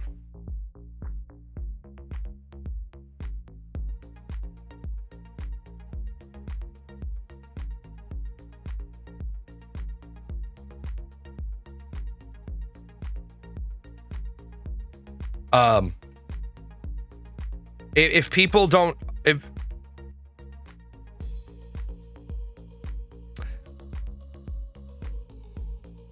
let's see, hold on, let's see. It would be amazing advice if it were earnest. Problem is, too many people are nosy and self-interested for that creator's advice to matter. No, I don't think it is. I think there are some people that are too nosy, and I'll agree with you there, but I also think that some people aren't aware of optics. I'll give you a for example. One of my lieutenants and I, we had to be joined at the hip because we were two halves of an assigned job. So each one of us had to know the other half of the job. So basically our whole workday, we were with each other for a period of 7 weeks. We basically needed to be conjoined at the hip because we were supporting two military operations. We were supporting Operation New Dawn and Operation Vigilant Protector.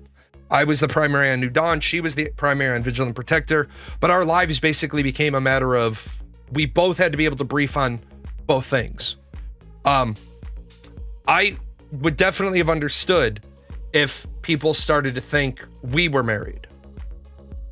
I could understand the optics of that because we're riding together to meetings. We're going to lunch together. We're taking lunch at the same time. We're going to PT at the same time. Because literally, if one of us gets a phone call, put it on speaker so we both can hear it. During the day shift, we both had to be conjoined at the hip. But in order to combat that, she made sure, like when we were going off base to lunch, her husband would join us, my wife would join us, my wife would bring the baby. So we would sit down and it would be me, my wife, the baby, her husband. She and I were actually keenly aware of what the optics would start to look like. Because my wife and I had run into an optics situation when my wife arrived at McConnell. I was a lieutenant. My wife was a senior airman. Now I was a tech sergeant before I got my commission. My wife and I were just sitting in I think the place was called the Village Inn. There were like 4 of them. Yeah, that can turn into a good order and discipline problem in a hurry. My wife and I are sitting in a place called the Village Inn. Somebody in my wife's clinic saw her eating with an officer. They went back to the clinic and told the major, her flight commander. Flight commander called her in and said, "You're not allowed to eat with officers at lunchtime." She said, "I was eating with my husband at lunchtime." He pulled up her file. He said, "Well, in this file here, it says your husband's a tech sergeant." She said, and it said, according to the record, your husband is your dependent and is a tech sergeant in the reserves.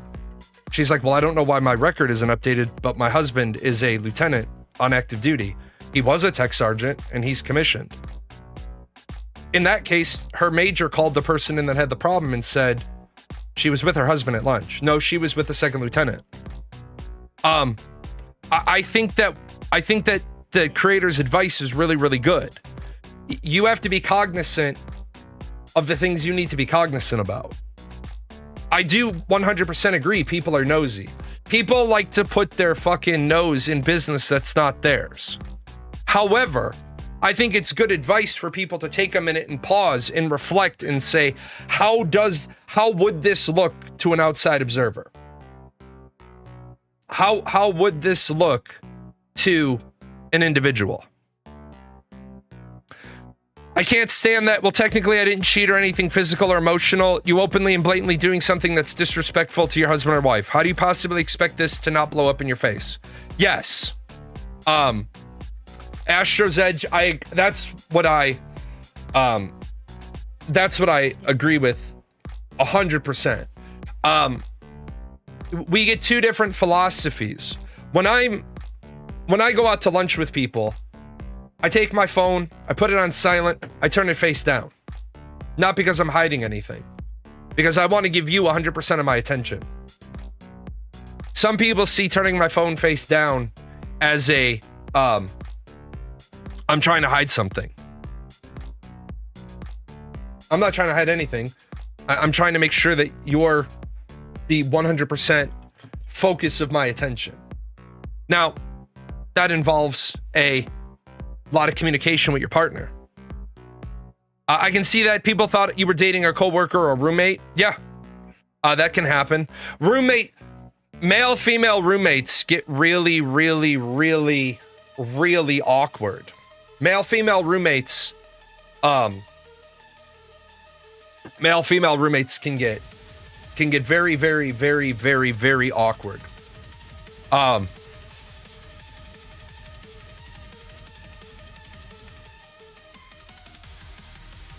The first place your mind went to is a lot of women would agree with this for their man, but not for themselves. Sad state of the world. Yeah, I would agree with you there too.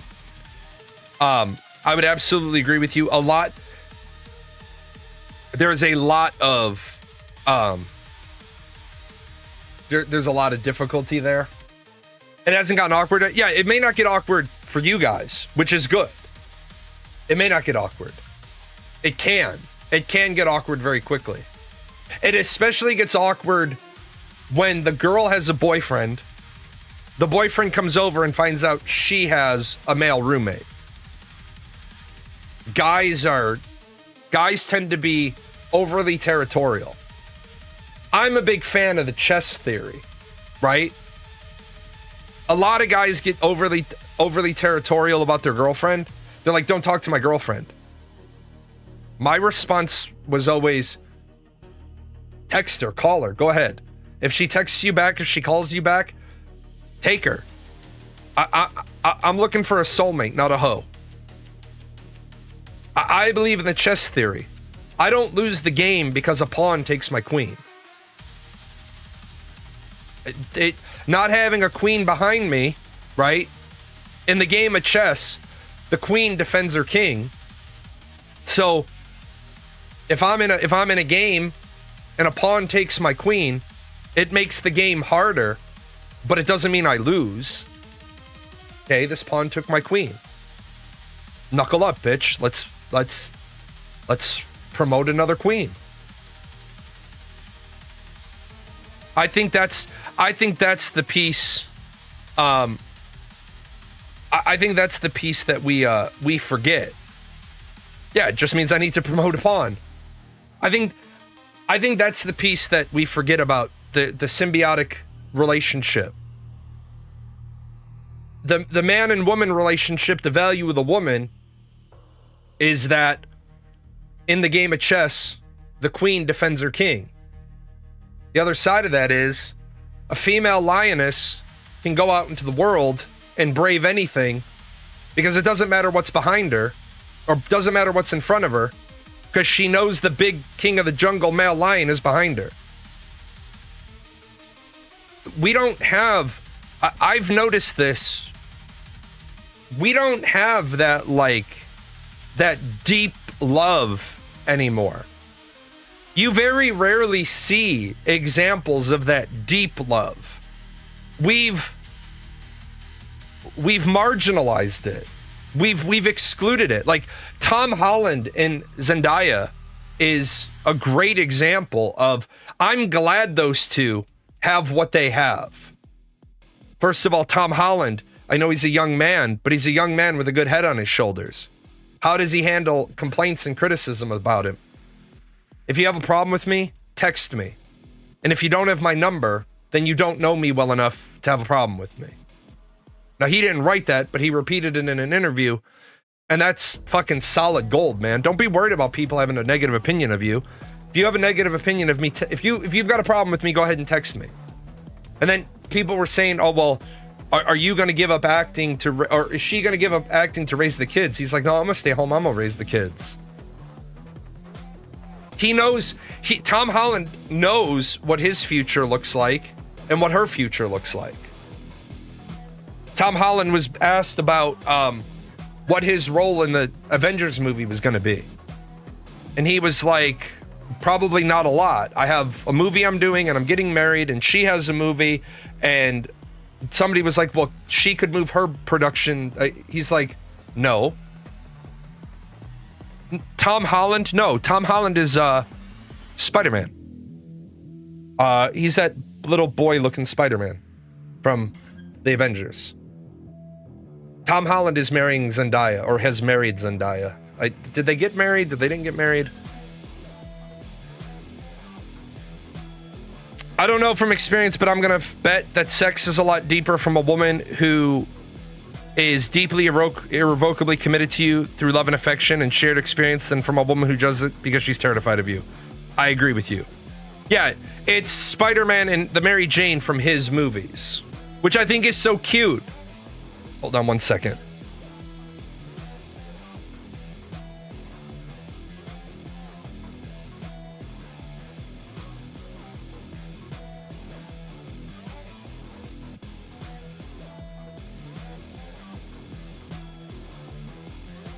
All right. So, yeah, Scarlett is the Colin guy from Saturday Night Live.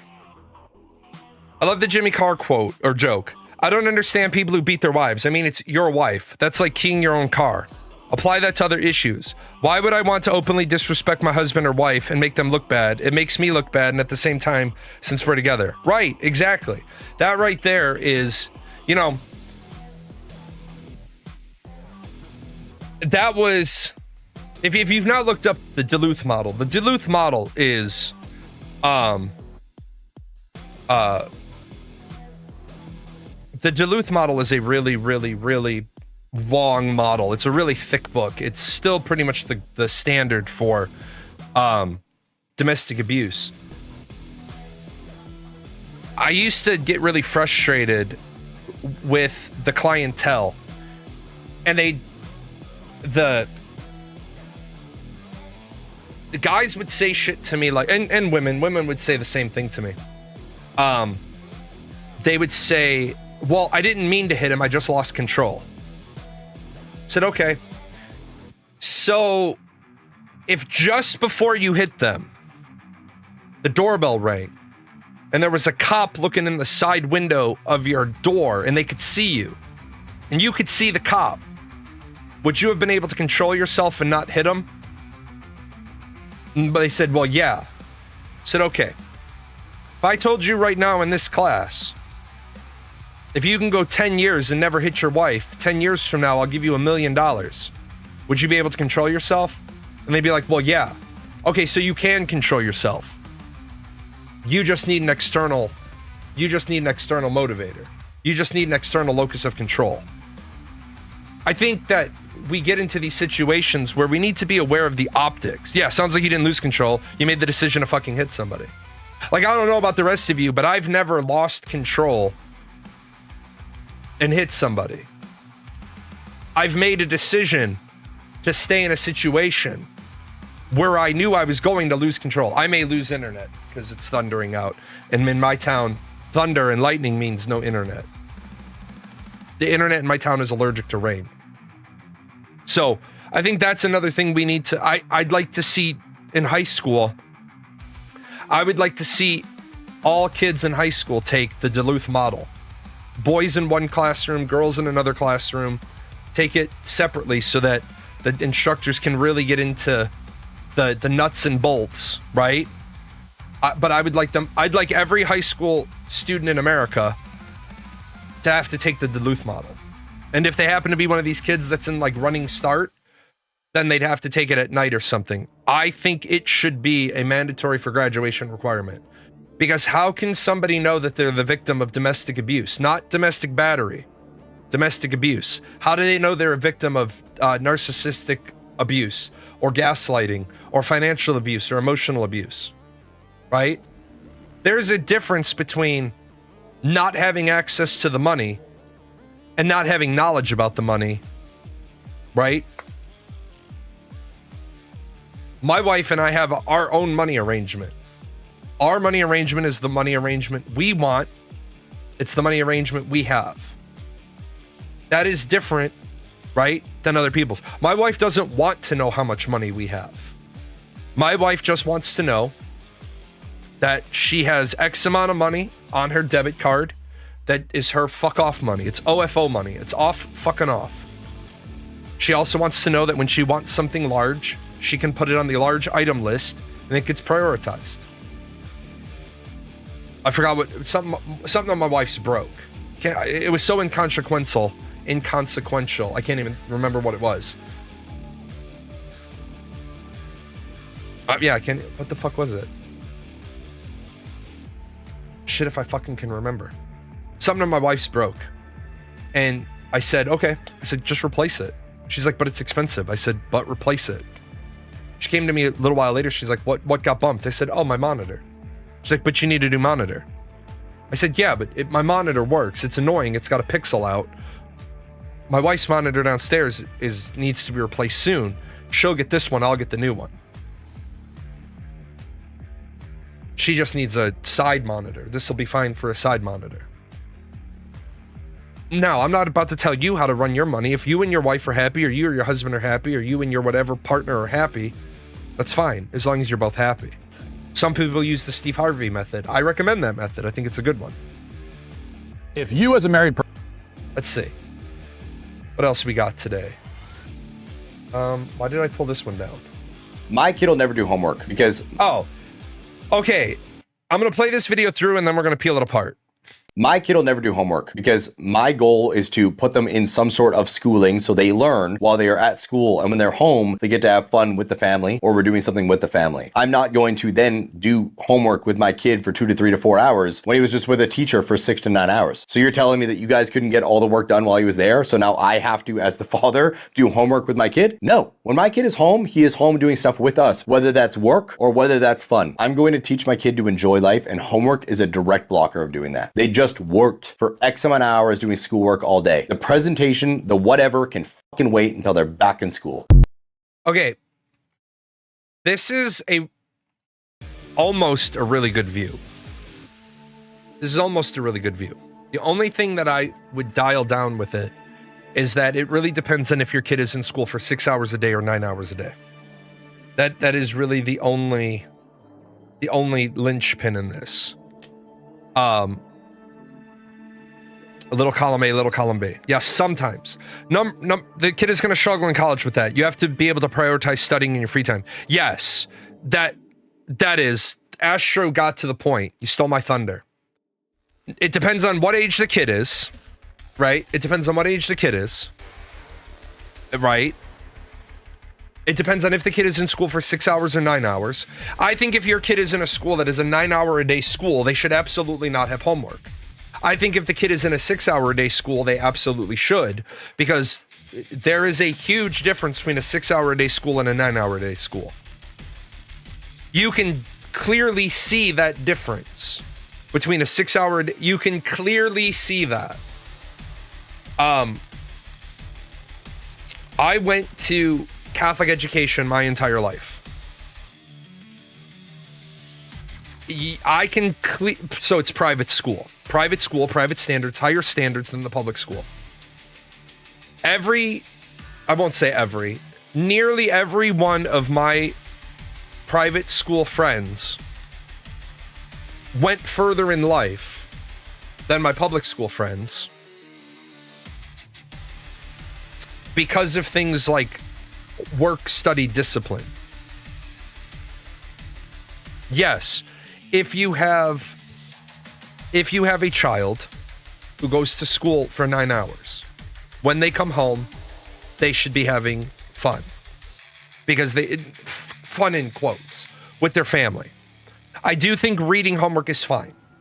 I think reading is great because, especially with the invention of these things, right? We need kids to get off of these and read.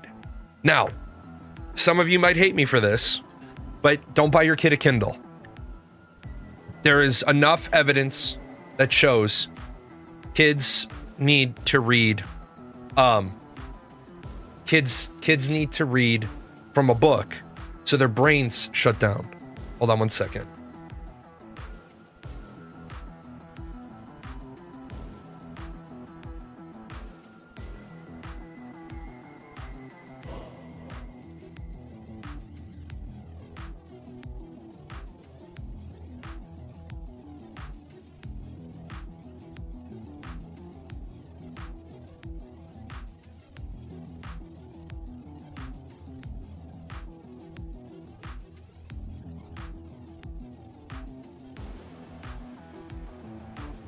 Sorry, the herd of people are coming to start packing.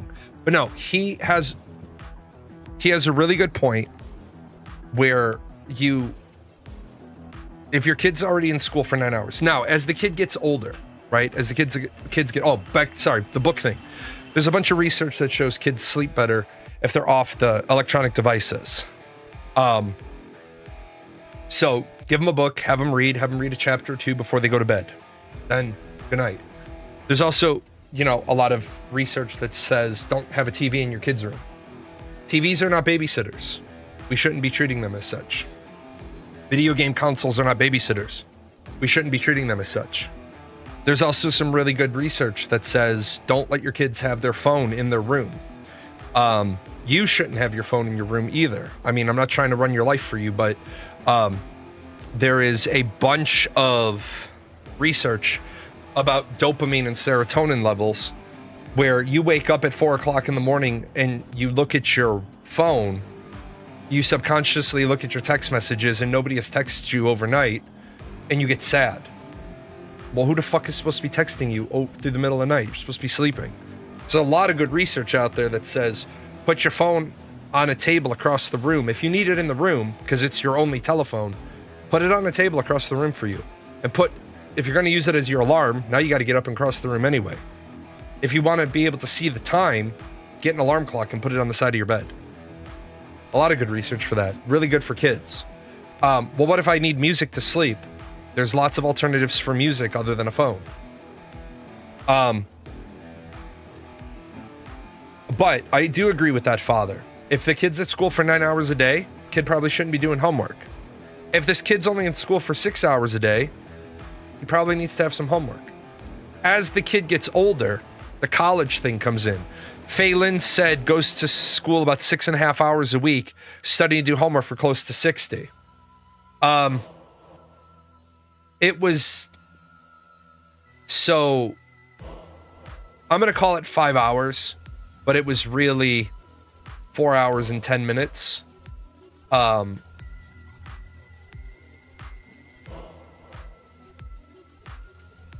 So Mondays, Wednesdays, and Fridays, I tried to stack my classes like this. And so Tuesdays and Thursdays, I had homework most of the day. But keep in mind, I was a double major history poli-sci. So I had a lot of reading. Some of my semesters, my advisors looked at me and said, "You're a fucking lunatic," because I was taking five subject matter classes. I might have, like, no joke, all bullshitting aside, I might get done. I went, what did I do? 8, 9, 10, 11 to 11:50, 12 to 1, 1 to 1:50. So I went to school from 8 in the morning to 1:50. And then I was done at 2. I usually worked at 3 to 10, Mondays, Wednesdays, and Fridays, Saturdays and Sundays. And then Tuesdays and Thursdays were dedicated homework days. It was not uncommon between Monday's class and Wednesday's class to have 600 plus pages of reading to do. But it sucked, right? It was not uncommon to have to read over 600 pages. And keep in mind, it's 600 pages of reading, dates, timelines, having to take notes, prepping for midterms and finals, pulling out quotes and citations in articles for papers. That's where I think that father's flaw is going to be. If you don't start drilling into your kid in high school that there is some amount of at-home component, right? And I know what some people say, well, it's when I go to work, I don't bring my work home with me. Then you don't have a career, you have a job. And you can see the difference. If you're a plumber and you bring the truck home with you, you have a career as a plumber. Because if you get called at 2 o'clock in the morning for a call out, you have a career as a plumber. You're the plumber that's making close or over 6 figures a year. If you're a regular plumber who you go to a job site from 6 a.m. until 3, and then you never hear from them again, that's a job.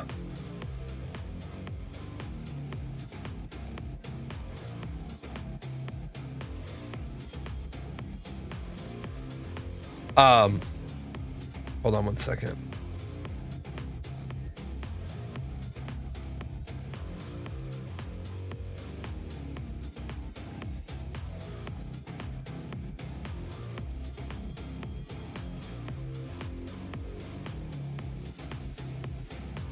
So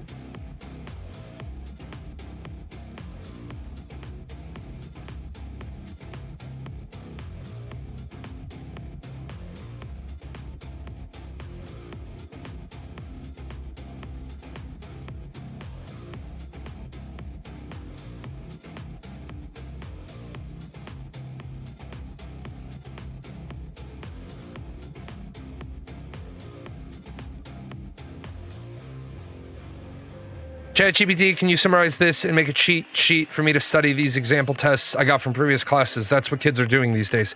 They are. And that is where we have a really, really, really big problem. For example, I think Karthos is here. Or Karthos, if he was here, he would say the same thing. I don't need you to memorize a series of dates. Back in the day when Karthos and I were in college as history majors to be history teachers, they drilled into us, you got to make the kids remember all these dates and orders. Who gives a shit, right? I need you to understand the flow of the timeline. I don't give a shit if you remember if this was signed on April 10th or April 18th. At the end of the day, does it matter if it was April 10th or April 18th? Does it even really matter if it was in April or if it was in the spring of? I need you to understand the chronological order. I don't need you to be saying that the Emancipation Proclamation was signed before Lincoln was elected, right? I need you to understand the chronological order. I don't need you to know the dates. The dates you can look up in a book. But what you said is ChatGPT is being asked to summarize things. I saw a really great one where a cartoon where somebody had said, ChatGPT, is there a risk of a drug interaction between these two drugs? And ChatGPT says, no, these two drugs will be fine. And then the next panel down is the person is dead. And it's like, oh, my mistake. Yes, you should not take those two drugs in conjunction with each other. There's too many people that are relying on ChatGPT. I wrote something. I gave it to ChatGPT to validate for me. And ChatGPT gave me a bunch of shit to think about. So as an experiment, I changed the things ChatGPT asked me to change. I opened up a new ChatGPT window, a new conversation.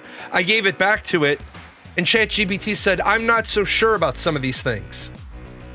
And I said, ChatGPT, you're the one who told me to make these changes. Oops, my bad.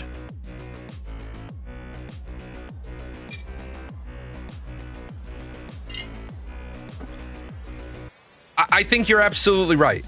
I think we're running into a problem where the kids aren't getting knowledge.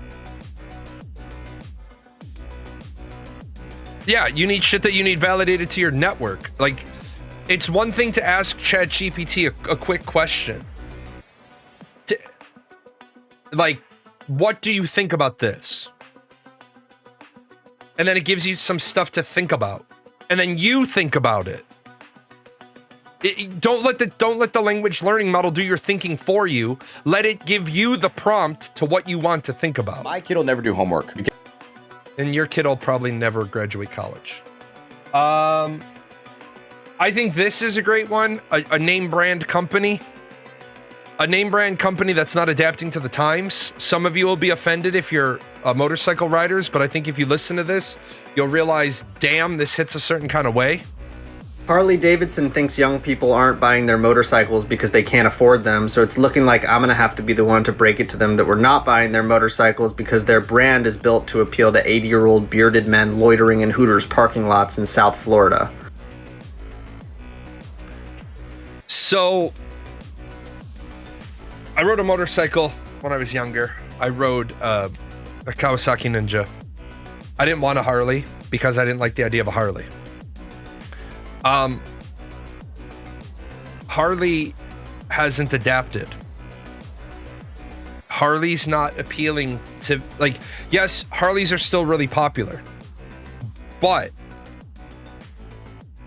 they're not grasping the idea that, number one, Harley is correct. Who the fuck can afford to buy a Harley? Let's do a real quick check. If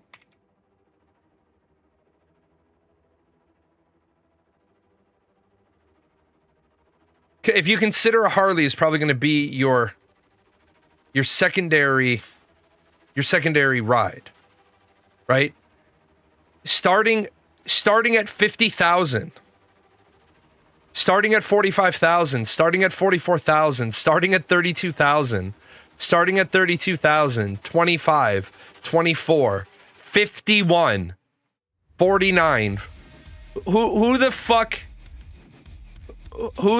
can afford?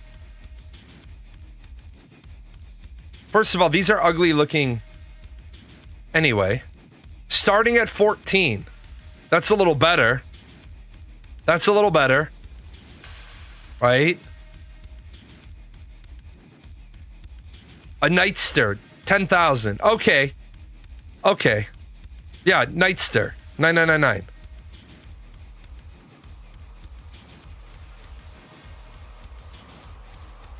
That's not bad.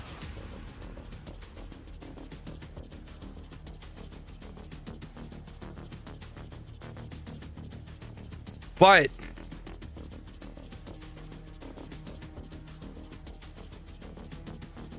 no, Harley, you don't need to know my location. 26,000. 35,000. Oh, 54,000 for the trike. I think where Harley Davidson needs to keep up with the times is that Harley Davidson, George Carlin has a comedy skit about Harley Davidson. And Harley Davidson used to stand for something. Harley Davidson stood for bad motherfucker.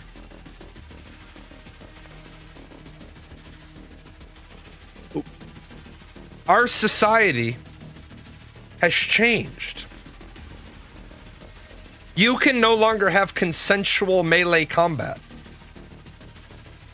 Guys used to go out back behind the bar, settle their shit, and then come back in the bar and the loser buys the winner a drink, and then it was over. They squashed that shit.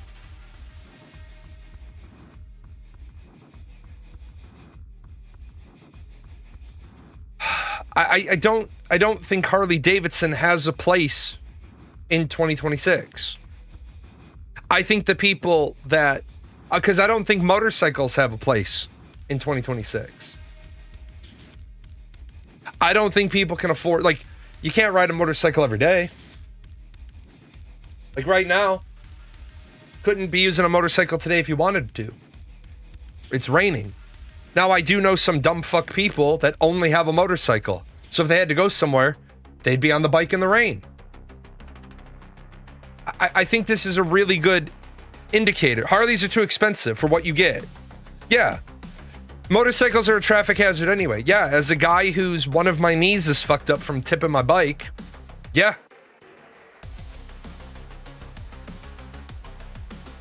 You... On a motorcycle, anything in the road can tip you. In a car, anything in the road can pop your tire. A can, you hit a can, right? You hit a can in a car. You might pop a tire. You might shred a tire. You hit a can in the dark on a motorcycle, you might slide out of control. Yeah, kids are doing stunts. Yeah, a responsible bike owner owns a truck first and a bike second, because you need to be able to transport your toys. Right, exactly. I don't have a problem with bikers, and I definitely 100% support the idea of share the roads, eyes open for bikes. But I think that we're in a generation now of people can't even afford a primary car. People can't afford an apartment. People can't afford food.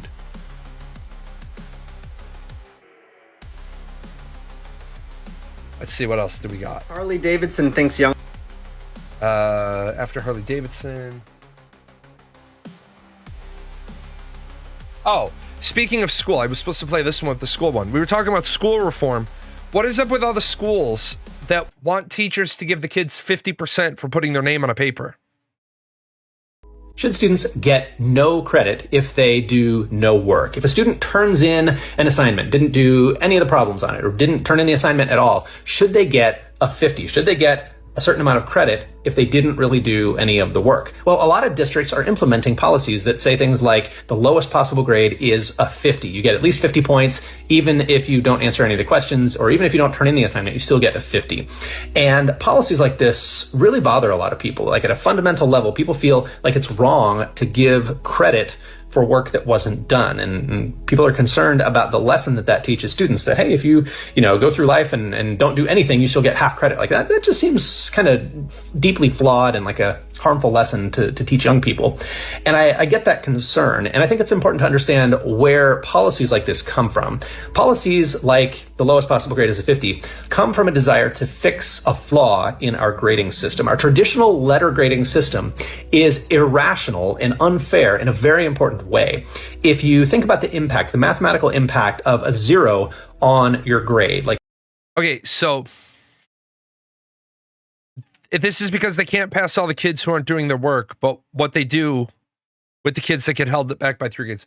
Yeah, so if they can show they put the effort into completing the task, maybe. Right. So, for example, we have a really big problem where a teacher gives, and I'll show you a problem that that I teach in classroom management, because classroom management encompasses making sure teachers don't make stupid mistakes. So on one side of this is the old school teacher, right? And what the old school teacher does is the teacher gives an assignment or a quiz or something, and it's out of 5 points. And so out of 5, you got 4. But this is an 80%. So for you, they put an 80% in their grade book. And then you get a 100 out of 100 on the next assignment. So you get 100. And so your final grade in this class is sitting at a 90. This is the old school method. A percentage for every assignment. But the reality is, you actually have 104 out of 105 possible points. And so when you do it this way, you actually have 99.04 percentage points of all available. This is all that discussion about whether or not you give them points if they do work or don't do work. It gets kind of alleviated if you don't grade on a percentage, if you grade on points. I just give you 4 out of 5. I give you 97 out of 100. I don't have to give you a percentage on each and every assignment. I just give you a percentage for the class. I do agree that if you do it that way, then you can better delineate why the child is failing. Because what you can do is you can show you had 50 assignments this quarter. The child only did 20 of them. So 30 out of 50 weren't even done. And of the 20 out of 20 they did, they had an F average.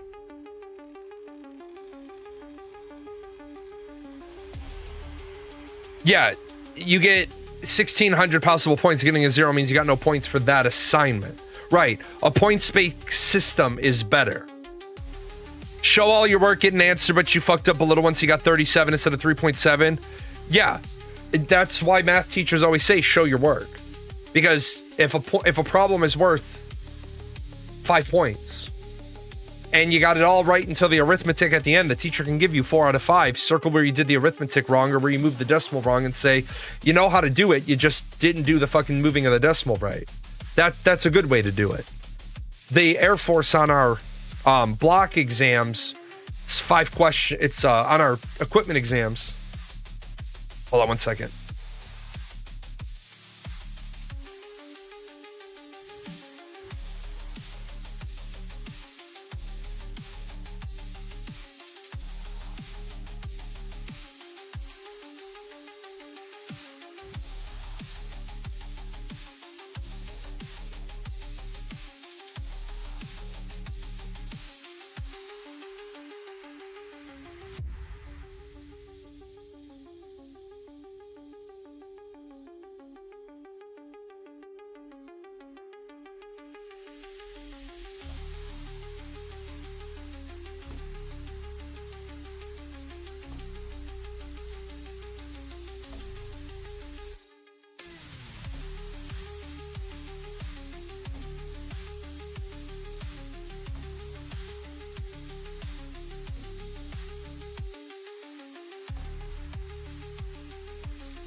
Sorry, my offspring was leaving. I wanted to just say hi. In Sweden, in our elementary schools, we go by the highest level you've shown. So if you get a B at the start of the year, but you show you can do A level, you get an A. It takes into account that people may actually improve with one semester. I see what people don't like about my view of education is this. I don't think education is what you know. I think education is what you learn. And this is one that's always gotten me in trouble. I give a pretest, and a kid gets a 95 on the pretest versus a kid who gets a 30. And I don't think either of these kids are dumb, because one kid's already way further ahead than the other kid. So this kid doesn't need to be in my class right now. This kid needs to be assigned advanced level work, because the kid got a 95 on the pretest. Why am I teaching him this material when without any instruction, he knows 95% of the work? This kid is my focus kid. This kid knows 30% of the work. So now, if I'm a good teacher and I give the pretest on a Scantron, and the most important thing as a teacher is you tell them on the pretests, don't guess. If you don't know, leave it blank. Do not guess. You tell them, you teach them, you do get penalized for guessing. The more you guess, the more work you get. So this kid up here gets a 95 on the Declaration of Independence. So I grab little Johnny or little Susie And I say, hey, you got a 95 on the pretest. And they're like, oh yeah, I didn't go to this school last year. I'm a military kid. I transferred in. We studied the Declaration of Independence last year at the Dodds School. Okay, then what I'd like to do is I'd like to give you something else to work on. I don't want to waste your time. I want to increase your education. I'd like you to, I don't know, fucking watch Hamilton. I'd like you to do this. I'd like you to do this. Meanwhile, I go to these other kids who all got 30s and 40s, and I say, okay, based on what the Scantron tells me, they need to learn about triangles, squares, circles, but they already all are getting the X's right, because that's what the Scantron can tell you. If you're not a teacher, you don't know this. When you put your Scantron thing in, it'll throw you out the 100% of the kids got question number 1 right. 0% of the kids got question number 2 right. So it just so happens that every question related to X subject matter, all the kids got right. I don't have to teach that shit. Now, if I teach like that, I'm teaching to the gaps in the education. We had a spelling pretest policy in school, in grade school. If we got 80 or more % on our spelling pretest, we didn't have to do any of the homework. What the fuck do you think I did with my mom over every weekend? But Friday night, I got home, hang out with my friends, played Nintendo, whatever. But before I did that, I wrote out all of my spelling words on a flashcard. Before my mom got home, 20 words. Put them all on a flashcard, nice and neat. Friday night at dinner, we'd finish dinner. My mom would quiz me on my flashcards. Saturday morning at breakfast, my mom would flash me on my flashcards. All throughout the weekend, my mom would take the ones that I wasn't doing well on, and she would call, like, I'd go upstairs to get a soda out of the fridge, and my mom would be like, difficult. Difficult, D-I-F-F-I-C-U-L-T. Yep, you got that one. My mom would keep like little track of them, like as I'm getting them right and wrong. Every fucking Monday at school, we would take a spelling pretest. And every Monday at school, I would get 80% of my words right. Because do I want to do 7 pages of bullshit spelling work? Including writing out the definition of all these words? Or do I want to spend the weekend learning how to spell them? That was a no fucking brainer for me.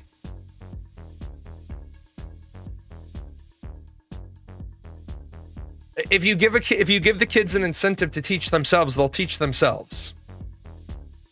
This shit caused so many problems growing up. I could sit a test cold and usually pass. Then I would sit in the classroom for weeks thinking thoughts and ignoring the fuck out of the teachers. Yeah, exactly. Like, I'd be sitting in class, staring out the window. But I'm not staring out the window. I'm looking at my teacher's reflection in the window, but I happen to like looking out the window. Then the teachers would be like, are you paying attention? Yes. Then what did I just say? Da-da-da-da-da-da. Leave me the fuck alone. I'm in a class with a bunch of people that are half a step above retarded, right? Some of those kids that should have been retained. But we can't retain them because the parents don't agree. Or we can't retain them again. We got a kid that was retained and put into our age group. It was pretty clear he needed to be in a public school in a special education classroom. Luckily, he didn't follow us to the next year because he didn't pass the curriculum.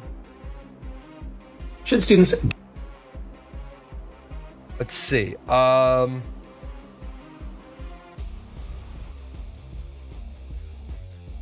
Listen, a lot of guys don't want to play another guy's saved file. Don't have a choice. Yeah. Men, you guys just get to sit there and you guys can go wait until you're in your 30s, you're almost 40, and you can just go get with a girl that's in her fucking 20s and live a normal life. Girls don't have that luxury. I'm now sitting here at 25 having to figure out how the fuck to get back in these fucking streets so I can figure out, so 10 years down the line, I'm not sitting there single still with my daughter being an only child. Like, I want to have a family. But people don't want that nowadays, it feels. I mean, she's right. If you are a single mother, you have just initiated hard mode. And And I know, maybe your husband got hit by a bus. It's just a horrible thing. But the reality is that a lot of people have kids with people that they shouldn't want to give her some advice. Go to the nearest card shop. Go to Games Workshop, the local Warhammer 40K tournament. Look up online which army seems interesting to you. You're going to go there and you're going to find a software engineer with a 6-figure salary. Pretend to listen to... So, I like the first part about what he was saying. Of course, there's clips run out at the minute mark. But this is what women don't realize. And yeah, I think a 40-year-old with a 20-year-old is a little weird. Half your age plus 7. But I think we need to be more vocal about this in society so young ladies know what the deal is. The daughter that was just here is my adopted daughter. I never once ever made a difference between stepdaughter, adopted daughter. They're my kids. Period. That's it.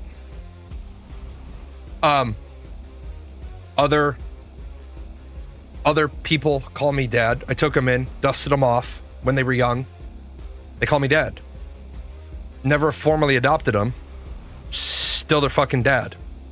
If they call me and they're like, I'm in trouble, and they call me first, I'm in the car on the way, and speed limits are just suggestions at that point. But I have a friend who has 4 kids. She wants to get a divorce, and she's 45. So let me lay this out. Let me lay this save file out for you. 45. She has 5 kids. One is 21, and then the others are 13 and below. 1 boy and then 3 girls. This one's a girl, right? She's 21. She's out of the house. 45 years old. What is the value of this woman's, if we use the quote, save file? 45-year-old with 5 kids, a 21-year-old, and then everybody's 13 or younger, and she's in debt. This save file has a value of 0.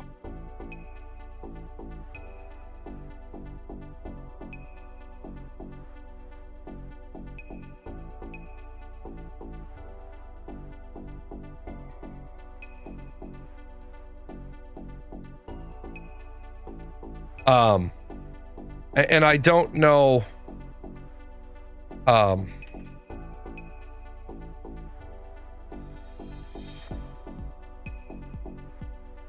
don't know why she would think her value would, her value is a negative value. I don't know why she would think she has a positive value. And I've tried to explain this to her. And when I tried to explain it to her, when I tried to explain this to her, and I didn't see what you had said next. Yeah, if you go to work and you do 0 hours, you get 0 pay. That's very important for the homework discussion we were having, or the work discussion. But it's like, you try to explain this to women, and they get mad, right? They get mad. They're like, well, I shouldn't have my value dictated. Look, man, I'm not dictating your value. Society is. I don't control society. What I do know is this. If something happened to my wife, if my wife passed away, I would not get remarried. The reason why I would not get remarried is because I don't want to have to learn a whole nother person. I don't want to have to learn a whole nother no fucking thank you. I've been with my wife for 18 years. I don't want to learn a whole nother fucking person. 19 years come December. Nobody sets their own value. Your value is what someone is willing to pay for your time. You choose what value you'll accept, but you don't set it yourself. Right, exactly. That's what people have to understand. Nobody sets their own value. but she might be really good looking, so that can offset some debt. Okay, she might be. But here's the thing. She's got 4 kids in the house. So to be with her in any sort of real meaningful relationship, you're automatically becoming stepdad to 4 kids. Of course, they're mad. Their dad probably taught them no consequences, and they will always be saved. There you go. With the exception of a few women in my life, I've come to the conclusion that too many women in the U.S. are crazy. I don't think too many women in the U.S. are crazy. I think too many women in the U.S. have diluted standards. And then I think too many men in the U.S. have diluted standards. I think that people like Leonardo DiCaprio not being socially ostracized for being 50 with a 20-year-old girlfriend has created a bit of a stigma. Like, look, man, half your age minimum. Look, Leo, even if you don't want to do the +7, yeah, 90% of women are vying after the 0.1% of men. And I used to say that to the women in the domestic violence group, making sure that they had good filters. A lot of them were like, yeah, I need to find a man. No, you need to become really, really comfortable with being alone. And the one girl, I can say this now, she's no longer my client. She's no longer my patient. She's no longer any of those things. She was attractive. She was not a cracked out meth head with all her teeth fucked up. She's a very attractive late 20s woman. Very nice face, nice hair, nice tats. Her ink was tasteful. And I gave all the women an assignment to give me like their 5 criteria for a man. Her criteria were completely fucking absurd. As Next said, 6 figures, over 6 foot, no tattoos, no kids, never divorced. You're looking for a man that has no kids, never divorced, over 6 feet, makes 6 figures. Look, that leaves me out. I'm not 6 foot. I make over 6 figures. I have tats, and to be with me, I'd have to be divorced or a widower. But now the thing comes in, and so a woman, right? A woman, and we're gonna give her 3 little extras on the accessory pack. A woman has her eyes, and she's looking for 6 foot, 6 figures, no tats, not divorced. Okay, so now you got me. Well, I'm not 6 foot, right? So she compromises because I'm only 5'11". 6 figures, check. No kids. Well, I have kids, but most of my kids are adult age, and not divorced. My wife dies. So she's like, oh, I can change my standards just a little bit and get what I want. But I'm looking at these kids, and she's got 3 kids under 13. She's looking at me like, I'll adjust my standards and you'll be a good fit for me. And I'm like, yeah, but I'm not adjusting mine for you. Remember, I've been a dad, right? I've been a dad for 30 some odd years. I'm not interested in it. The dad maintenance package is not getting extended. Yeah, I'm small, man. I'm small. I'm tiny. I'm the runt of the litter. I am the smallest. Now, part of my being small is because my spine was fused, but I'm the small one. My 2 brothers are, well, my one brother is like the Viking looking, gonna smash you in the face with an axe kind of guy. He's like the front of the shield wall. And I'm the guy back at I'm the Lord's favorite son because I can read and write and count. This gives you the actual numbers. Okay, cool. Let's look at this because I trust salty bread. Let's look at this. I'm attracted to women. Wants kids. No. Age? let's say my wife dies at Disney, so 47 divided by 2 plus 7, 30. So we gotta, we'll do 30 as our floor, and we'll do 30 to 40. Height, I like them short, not that short.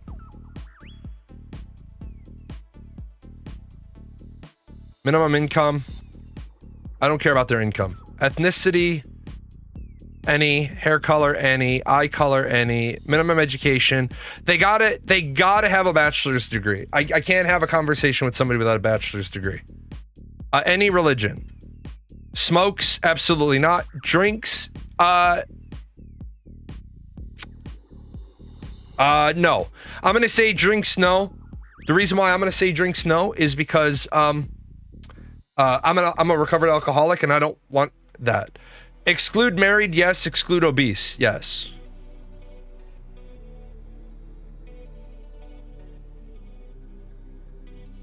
Well, guys, I'm fucked. Nothing better happened to my wife. My fucking pool, my pool is less than 10,000 women in all of the United States. Let's drop their minimum education down to high school. That only gives me 5,000 more. If they're my height, and we'll go up to, we'll actually go up to my age. Even, okay, so you notice my criteria, I don't even think my criteria are that crazy. My dating pool is 56,000 women in all of the United States.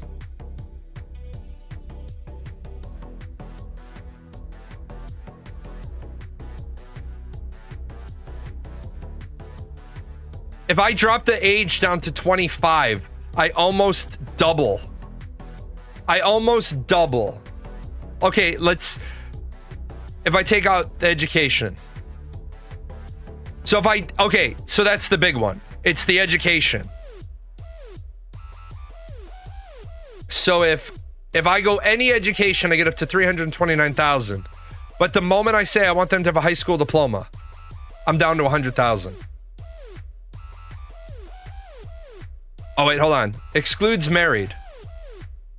Holy shit, guys. If I look around and I'm willing to get involved with a woman who's married, I almost triple my number. 99,000. Fuck around with married women. Almost 300,000. I almost double it again by getting out. Let's keep obese, but we'll do either for drinks. Oh yeah, if I do either for drinks, I go up to 2.7 million. So if I can handle my own alcoholism, I can have about a dating pool of about 2.7. If I have absolutely no standards, I get to about 7 million people.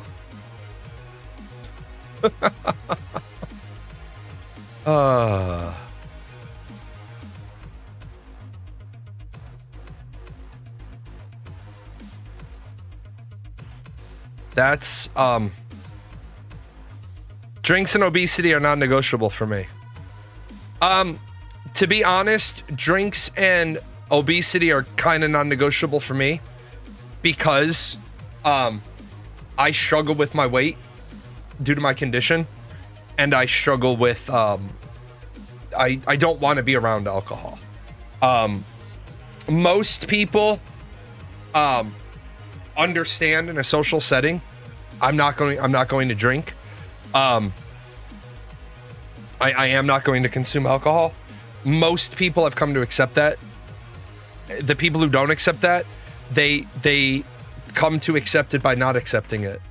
And by accepting it by not accepting it, what happens is if they don't accept that I'm not going to drink, then they find that I'm just not at their events anymore. Because I can't.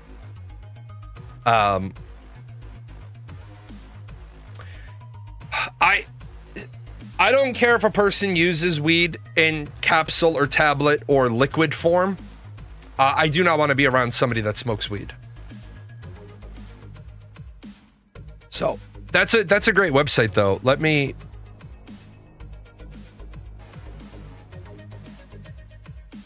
keep this.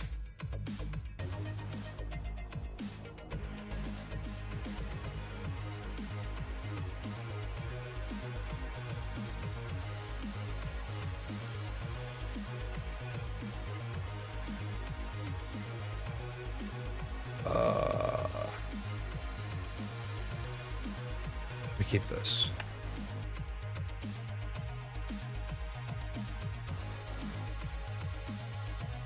Okay. Yours is anything illegal at that point? You're not, yeah, anything illegal.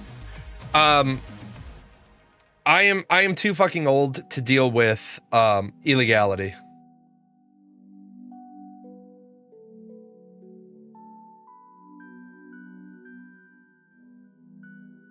Let's see. Listen, a lot of guys. Let's see. Oh yeah, I wanted to talk about this one because I'm in Illinois, and the Chicago Bears are a big one. Let's see. What's yours? Phelan.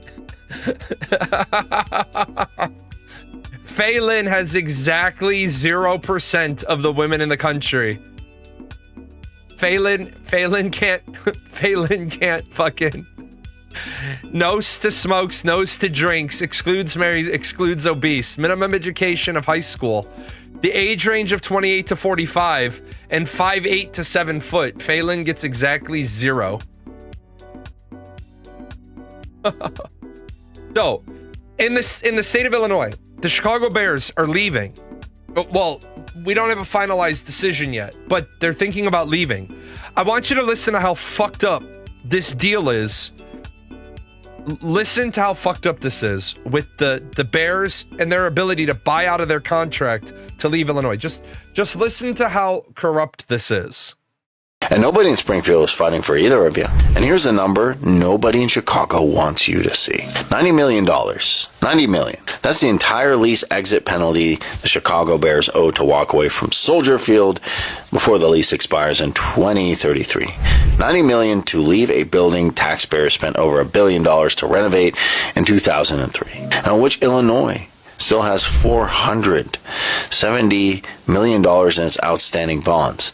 $90 million to walk away from a stadium.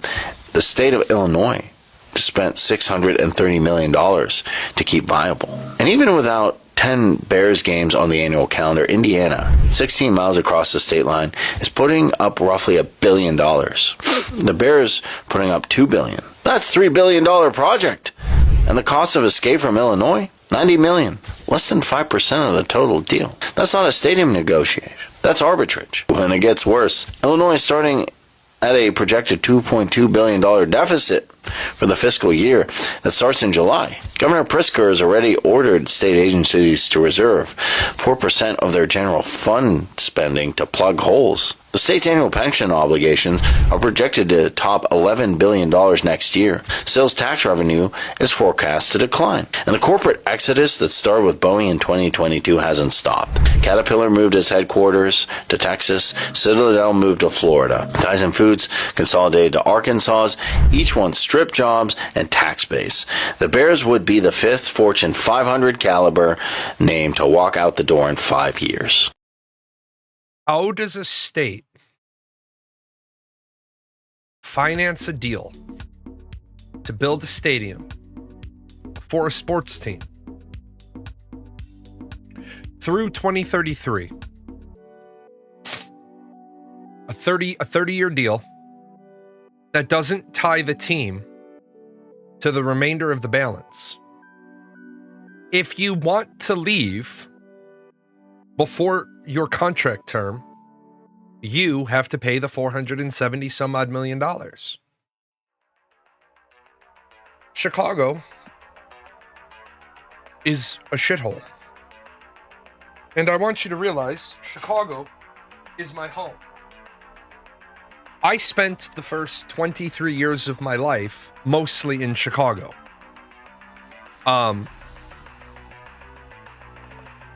I cannot believe the Bears want a dome. If Illinois will build them a domed stadium out in the suburbs, they'll stay.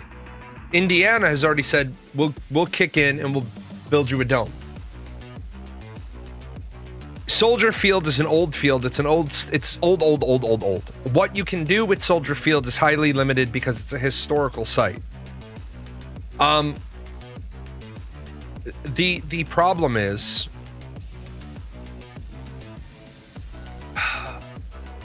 it's not about the Bears leaving. It's about how do you have a setup where a team can get out of the contract for a fraction of the bond remaining on the town or on the stadium. It's like right now in my town, about 5 years ago, 7 years ago now, holy hell. 7 years ago, holy shit, COVID-19, long time ago. We had a really good football team. The town took out a bond to build a stadium for the football team because they were favored to win the state championship. Well, what happened is COVID-19 happened and they didn't have a football season.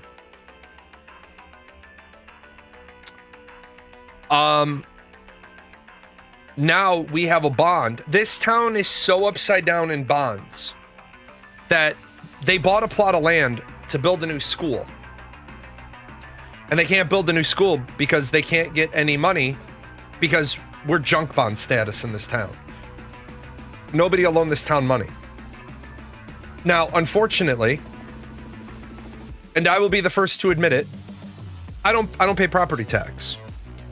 In my state, if you're over 70% disabled, military disabled, VA rated, you don't pay property tax.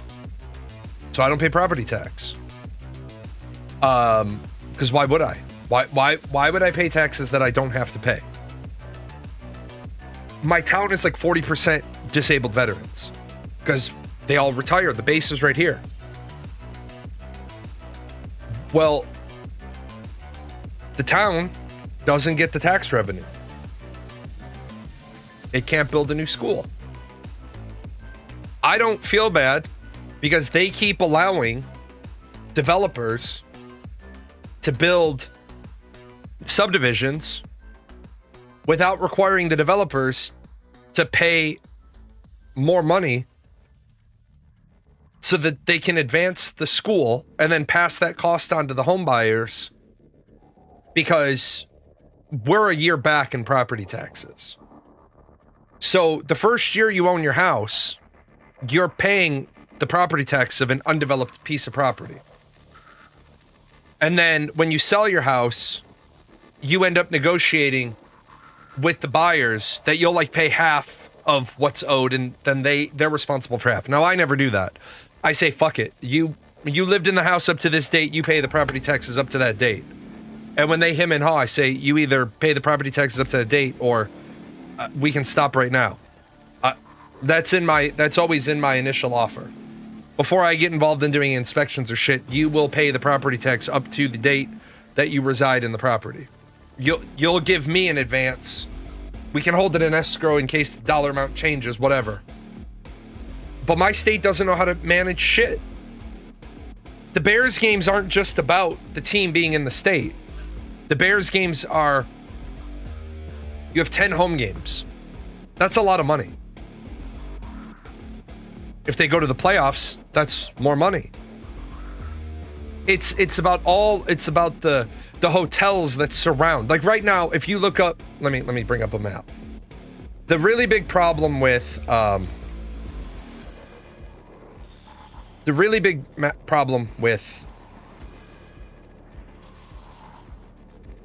Chicago is that because Soldier Field was built so long ago. They don't have what a lot of other stadiums have, and they don't have the area around the town or around the stadium of all the hotels and all the food places, right? So we have a museum within walking distance of our football stadium. So this is our football stadium. They put it like, there's the planetarium, there's the Shedd Aquarium, there's the Field Museum, there's Soldier Field. This whole thing is all relatively fucked. We have a lot of art and culture, but what we don't have is we don't have hotels and restaurants surrounding the football stadium. A lot of other towns do, a lot of other cities do. So people go down, they spend the night at the hotel. The city gets the hotel tax, the revenue tax. They get the restaurant fees. A lot of them make a lot of money. By a football game turns into like an all-day affair, an overnight affair, food, all this other shit. That's what they want to do. They want to build the stadium out where there's area to develop all around it. Well, we need that. We need that revenue. Soldier Field without the Bears, who's going to give a shit? Honestly, if they build a brand new stadium for the Bears over in Indiana, the days of people coming to Soldier Field to play concerts is going to be over. Because if they build a brand new stadium in Indiana, they're going to design that new stadium as a football stadium that will dual purpose as a concert stadium. So we're going to have this $1 billion renovation on a stadium that will no longer have any appeal. Can our governor and our mayor of Chicago work shit out? No, because they're both fucking dumb. J.B. Pritzker is more concerned about his private feud with Donald Trump than he is about fixing the state. Like, look, man, this is where I say, if people would learn more about Roman times and Roman provinces, J.B. Pritzker should be running Illinois the same way a Roman governor would run the province. Oh, fuck the emperor. He's just being a loudmouth. He's just being a pain in the ass. Okay, he's sending out proclamations. Great, ignore him. Someone will kill him soon. We'll just run our province and be successful. Illinois could be extremely successful. Instead, Illinois has had year after year after year after year after year of people mass exodus. You heard 5 Fortune 500 companies have left Illinois. Companies that were born here and stayed here for 100 plus years left. My state's in trouble. And nobody in Springfield is funny. Luckily, I'm getting ready to get out of here in the next 6 years. Quick question. Why does everyone want accountability until it's time to hold a student accountable? Fuck yeah. Everybody talks about accountability. We want to hold the school accountable. We want to hold the teacher accountable. We want to hold the principal accountable. We want to hold the superintendent accountable. We want to hold the school board accountable. Well, fuck no, we can't hold no students accountable.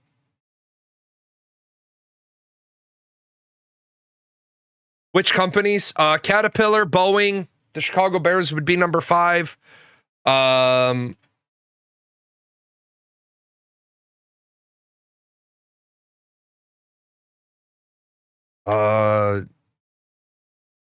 Caterpillar, Boeing, Citadel, Tyson Foods, and Sears.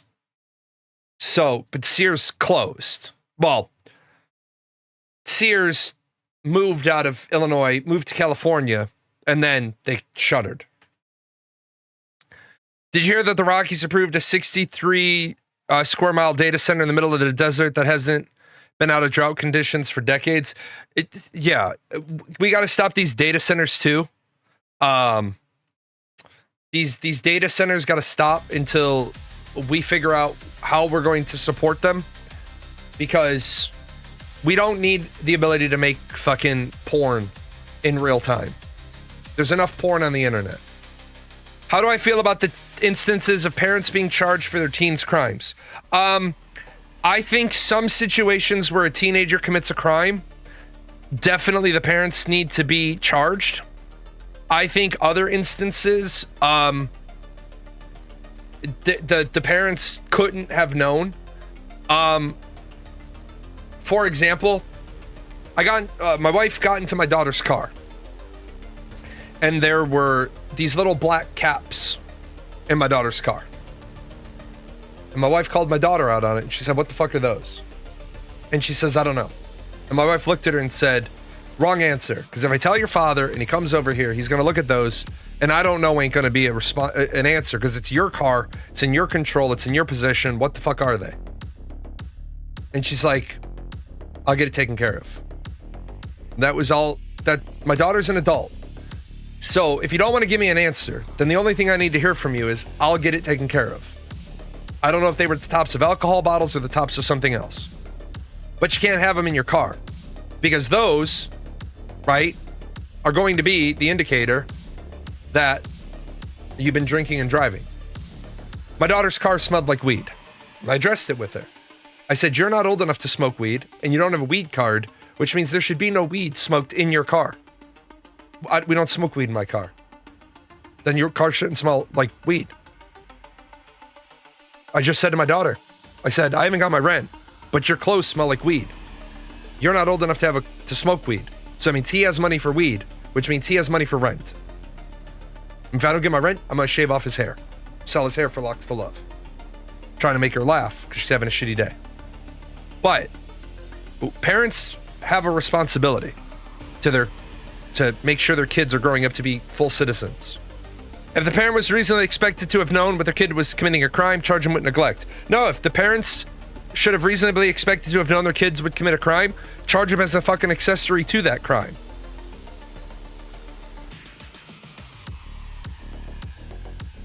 For example, if you have a gun in your house and you choose to allow your children to know the combination to the gun safe, fine. But if your kid takes the gun and goes shoot somebody, you're liable for that. My kids know how to shoot because a restraining order is just a piece of paper. A restraining order is just a piece of paper. At my father-in-law's house, he lives a good 20, 25 minutes from the local police. If the local police happen to be nearby, they might get there in 10. There's been a couple of situations, a couple of times where my brother-in-law, had to take guns out and take care of something. Everybody knows where the key is, and everybody knows if you're reaching for the key, you better fucking have a damn good reason to be taking care of it. I think accountability is something that this country doesn't want to have a lot of. People don't want to have accountability. People want to blame everybody else. People want to blame everybody else for everything that's wrong in their life. Look, your life is what you make it. Period. If your kid is failing in school, you shouldn't be at the school yelling at the teacher. You should be at the school asking the teacher, "What else can I be doing?" Quick question. Let's see.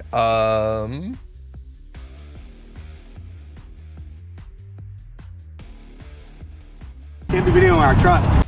Oh yeah, this is another one of these. This is a First Amendment auditor. I pulled down this one because this is the shit I'm talking about. How are these people just going to talk out their ass? I did see the Ronda Rousey Gina Carano fight, all 17 seconds of it. It's kind of like what I had said previously about that fight. Why I wouldn't ever want to fight Ronda Rousey. She is not. A lot of guys think that they could take any woman in a fight. You might be able to take the average woman in a fight. You're not going to take Ronda Rousey in a fight. Gina Carano was from a different era.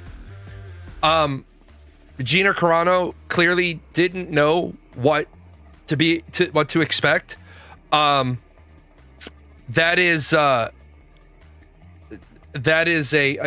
show you just how quickly somebody who knows striking plus judo plus Brazilian jiu-jitsu,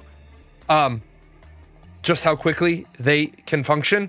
As a gentle reminder, Brazilian Jiu-Jitsu is great for competitive sports. However, Brazilian Jiu-Jitsu is fucking useless because you don't go to the ground in a fight. You don't go to the ground in a street fight. Brazilian Jiu-Jitsu is great if it's one-on-one. The moment it's not one-on-one, your Brazilian Jiu-Jitsu is really kind of fucking useless. Also, one of the problems with Brazilian Jiu-Jitsu is once you have like an armbar locked in or a rear naked choke locked in, you're good. But in that time period that you're trying to get that locked in, I can just stand up. Right? Like that's what people forget. Yeah, Brazilian Jiu-Jitsu is real great until I decide I won't jump into your guard. Exactly. It's really, really great to have in your bag of tricks if you get taken to the ground.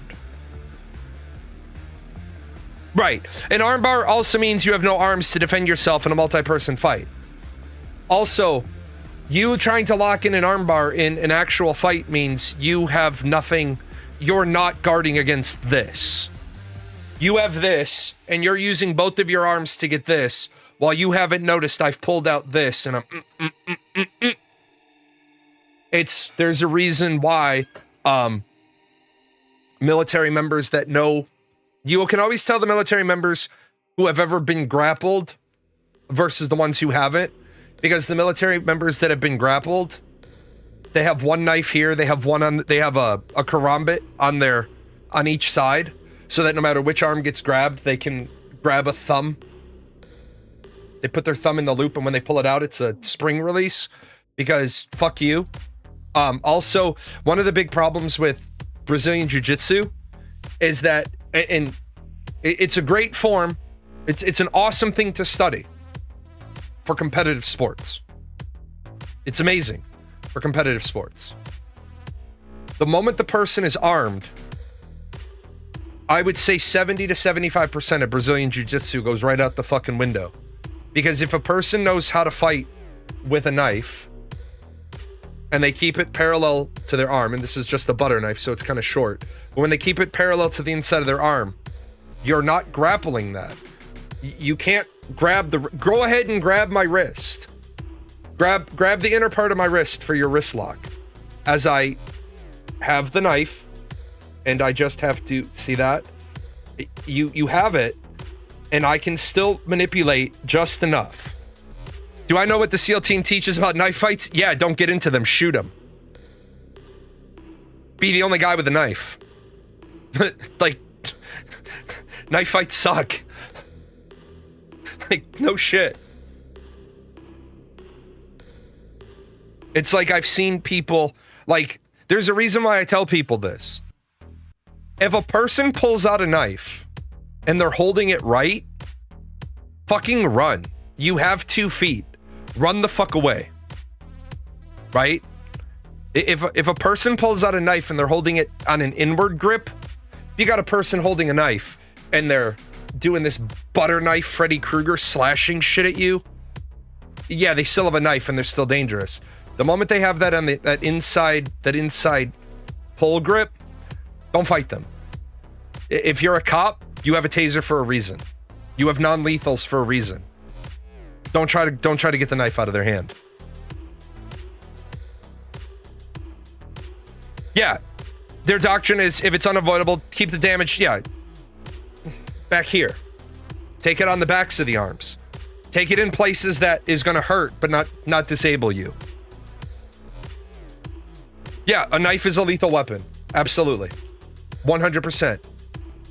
And a knife in the hands of an amateur is just as dangerous as a knife in the hands of a professional. Yeah, 21 feet. If they are within 21, do not let them close within 21 feet of you.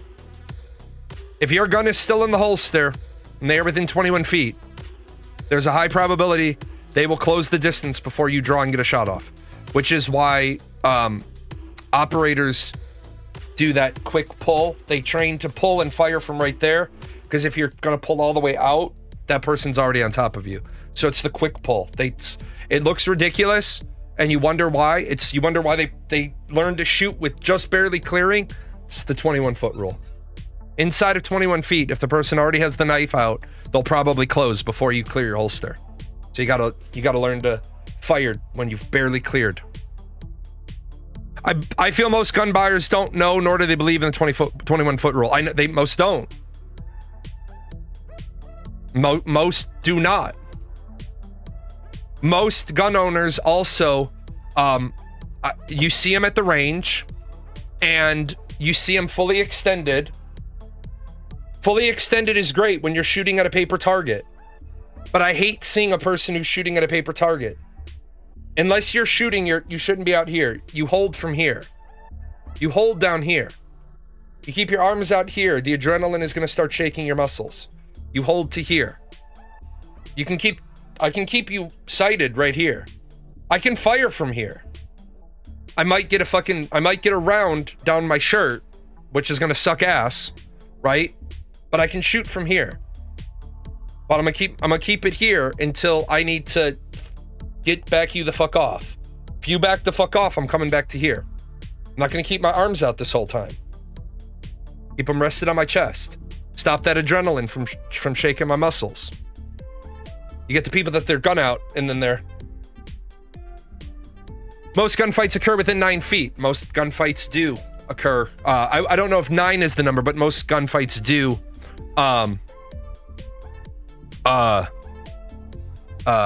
Within close range. It's also why I tell people, when you're buying your gun for home defense, this isn't silly. Don't listen to all the people that are telling you what a good gun for your house would be. Talk to the gun shop owner about your situation, about the layout of your house. There is a difference between what kind of weapon you like. For my house, an AR-15 is a completely ineffective weapon for my house defense. I do not need I could do a short barrel, but I do not need an assault rifle for my house. I do not need an M16 and an AR-15 and M4 for my house. It's called a long barrel. Because the AR-15 is an interchangeable barrel kit. It's called a long barrel. I agree with you. You can have the shorter barrel on it. My house, the layout of my house, shotgun is the better option. So. Can't be videoing our truck. Even if there is a public space, cannot be videoing our truck. Why is that? Because it's against federal law. What law? Federal law. We are under the articles of the Secret Service. Okay, I get you. You really want to get the Secret Service and the police involved with this right now? He is very confidently wrong. I'm a lawyer. Here's the legal beef. If you're in a public place, you can film what you can see. That includes buildings, people, and yes, even armored trucks. There's no special federal law that makes filming armored trucks illegal. And name dropping the Secret Service doesn't make this illegal either. Bottom line, this isn't illegal, no matter how confident he sounds. This is the problem we have. If I am in, I think that guy is AI. But if you are in public in America, this is only for America, you can, FBI stats, 44% is between 0 and 5 feet, 21% 6 to 10 feet. That's what I was thinking. You said within 9 feet. My brain was automatically discounting 0 to 5. But 0 to 5 is within 9. People are like, you can't be doing this. Why are you walking up to a guy? If you were 100% sure that you can't be videotaping him, why are you engaging with him? Why are you just not calling the police? In America, you can videotape anything you can see. Now, where you get into the problem is if you are somewhere where they specifically tell you they're bringing you into that section and you're not allowed to record. For example, when you go into Disney, one of the things they will tell you is that if you are brought backstage for any reason, you may not have your camera out. If you take your camera out, Yeah, even a federal installation. You can record a federal installation from the public.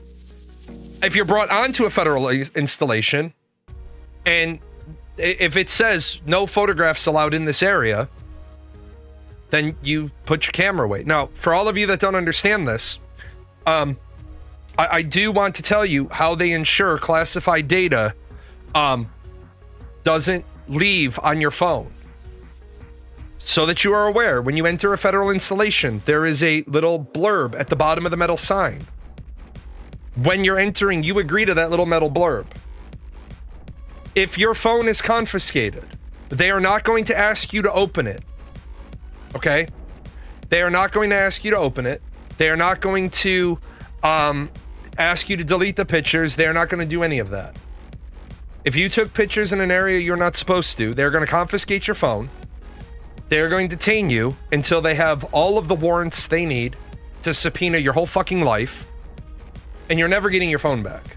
That phone is going to, your phone is going to be drilled so it's inoperative. It's going to be degaussed, and then it's going to be shredded.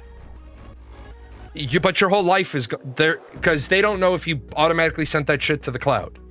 They are going to go through everything in your life. If you have it synced to the cloud, they're going to go through, they're going to get a subpoena for your whole life. And you're not going to be able to contest it because you agreed to it by entering that area. That's the piece that people don't know. They can't do that because of my constitutional rights. No, you waived those rights when you entered into the facility. It's the little blurb on the bottom of the sign. A lot of people don't know that. Like, when I take my wife on base, my wife has a ID card. She's already signed that she understands that. Yeah, if you cooperate with them and you give them all your passwords and all your usernames,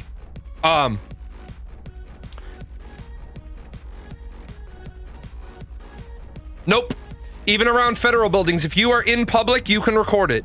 Federal buildings, CIA building, I can record the Pentagon. I can record FBI headquarters, CIA headquarters. If I can see it from public, I can record it. Supreme Court's already ruled on this. If you cooperate with them and you open your cloud and you open your email and you open everything, you're still not getting the phone back. But if you open your cloud and everything, you make their investigation go faster, they won't nuke all your shit. But most of the time, if you're cooperating with them, life's easy. But most of the time, you have to have been a really big asshole to get in trouble anyway. Because military members know you don't take pictures on the flight line. Military members are responsible for the actions of their dependents. Musk lost his case against OpenAI. What was his case against OpenAI?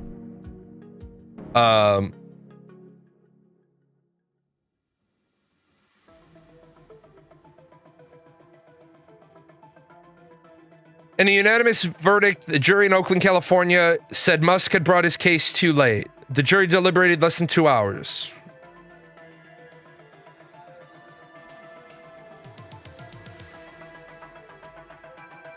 The trial had been seen as a critical moment for the future of OpenAI. There's substantial amount of evidence to support the jury's findings, which I'm prepared to dismiss. Musk accused OpenAI of manipulating him into giving him $38 million and then going behind his back to attach a for-profit business to its original nonprofit and accept tens of billions of dollars. Oh, okay. So he had originally backed them as they were a nonprofit, and then they became a for-profit. Yeah.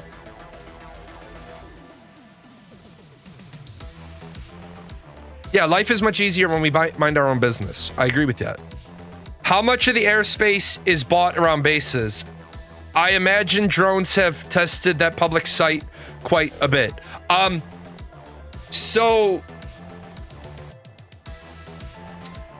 the moment you cross over the fence line around a military base, it is a no drone zone. The base, whether or not they have an active flight line, the airspace over every U.S. military installation is controlled by the base. So they will shoot down or jam your drones.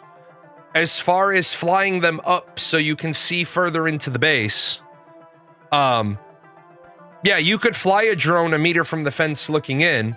Well, hold on. Let me back up. Let me make sure I'm 100% clear. This is the fence. You need to make sure that the base boundary isn't further back from the fence. So you always need to know where the base boundary actually is. Sometimes, like if this is a road, right? So this is a road. The base boundary is actually here, but the fence isn't until there. So you'd actually have to be flying the drone over the road. And if you are, you're golden. Now, even in the military, sometimes the military people fuck up and they come out there and they yell at you. Yeah, you're still gonna have people looking into you and what you're doing. Also realize some military installations, their security forces or their military police are deputized by the local county sheriff so that they can leave the base and investigate their own shit. A lot of people are like, you can't investigate me. And that's when the security forces person pulls out their other wallet and they say, well, I actually can because I'm a sheriff's deputy as well. That's a courtesy they extend to some of the officers. But yeah, you're probably going to have them come out. They're probably going to make positive contact with you. Depending on what you're trying to do, right? They might actually link you up with public relations or public affairs, and you might actually get some amazing like B-roll footage. If you come out and you tell them what you're working on, they might be like, oh yeah, go around to the visitor center. We'll have somebody meet you. Or they'll tell you, hey, call this number. You meet with that person. You're working on a legitimate project. They often have really cool footage, video footage, and photographs and stuff you can use. Now, if you're out there being a fucking nuisance to be a nuisance, they'll deal with it accordingly. Video our truck. But you can't be videoing our truck. Yeah, you can. Let's see. I'm gonna play this one while I take a quick break. This is why if CPS ever shows up at your door, don't even engage with them.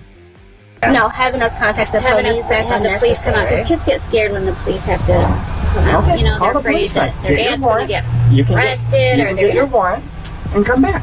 Okay, well, we don't need a warrant. CPS doesn't need a warrant. Yes, you do. No, we don't. Okay. Well, you're not getting in.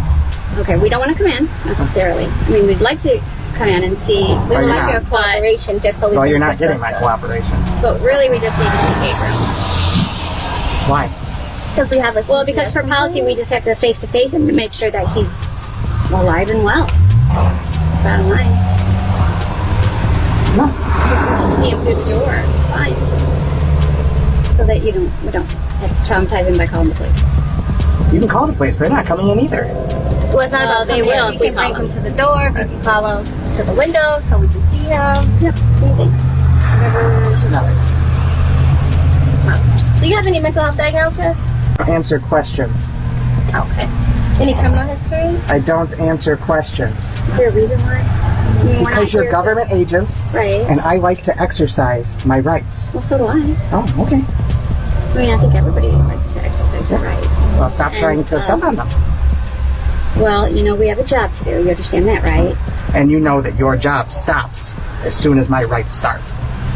Okay. No, Well, for not Child Protective Services, they're a little bit different because we have to You're a government agent. ensure that the children are safe. Okay. So You're not coming in. You're Yeah, not we seeing don't- him. again, we you can don't call the need to police. come Get a warrant. we don't need a warrant. So I'm just trying to avoid traumatizing Gabriel more by having the police come out, you know, because that's scary for kids. Okay, doing me a favor, aren't you? Well, that's kind of scary for kids. Okay. Yeah. We're all about child safety, and we just want to verify his safety, see if he is, if we can lay eyes on him. Why would you think that he is unsafe? Because we got a CPS Just because of the call that we got. abuse and neglect. What was the call? Well, you know, a lot of calls we get aren't true, right? These So are we're just here to allegations, so- determine if it's true So or if I not. was stopped by the police yesterday, and he was in so much danger. So this is at this point in time, let them know they're no longer welcomed on your property and shut the door. Stop arguing. Yes, exactly. So I'm saying this as a person who used to write the reports for DCFS in Illinois. The very best thing you can do, if CPS or DCFS shows up at your door is simply say, what is the nature of the allegation? And if they say abuse or neglect, you say, that's a category. What is the specific allegation? That will usually get them to fuck right off, because what they do is they like to use abuse or neglect. Technically, anybody can file a report about you. They are required by law to maintain the name and contact information of the person that filed the report. If the report is made completely anonymously, they're not supposed to show up at your door until they've done cursory other inquiry. Now, this is a really big problem because a lot of them, they over-abuse their authority. And the more bullshit that we're going down with kids, it means kids that really need help aren't getting it. You have to be really careful when dealing with DCFS, because each and everything you say can only be used against you. You could, when somebody would tell me all these great things that they're doing for you, you could spend, of our 60-minute interview, you could spend 59 minutes telling me positive things about your kid. And you tell me one negative thing. My report is going to focus on the one negative thing. My report is going to start with a blurb that says, although it appears as if John Doe has a good relationship with his children, John Doe admitted that. One negative fact. There's a reason why they say you have the right to remain silent. Use it. Not only do you have the right to remain silent, you should exercise that right. CPS in this country is another thing that needs to be overhauled from top to bottom. You heard her say, if we get the police, no, you won't. And what I love to see is I love to see police officers when they show up and they put DCFS workers right the fuck in their place. I watched a police officer interact with a family where the dad said to the officer, excuse me, there's 2 of them here and there's now 3 officers. And the officer said yes. He says, well, I don't need both of them here. I only need 1 DCFS worker, and now that there's 3 of you here, she's perfectly safe. I'd like this woman escorted off my property and trespassed. And the worker said, well, she's not fully certified, she's in training. And the dad said, well, then she shouldn't have been here to begin with, because that's not how you introduced her. And then the woman looks at it and says, what are you talking about? I'm not in training. And then the dad said, she just lied on my property. I absolutely want her I want her formally trespassed. Yes, I am expecting you to do the formal trespass paperwork. The woman started losing her shit because she knows formal trespass paperwork against the government official a copy is going to go to the CPS office. And that's going to look bad. Now, I will warn you,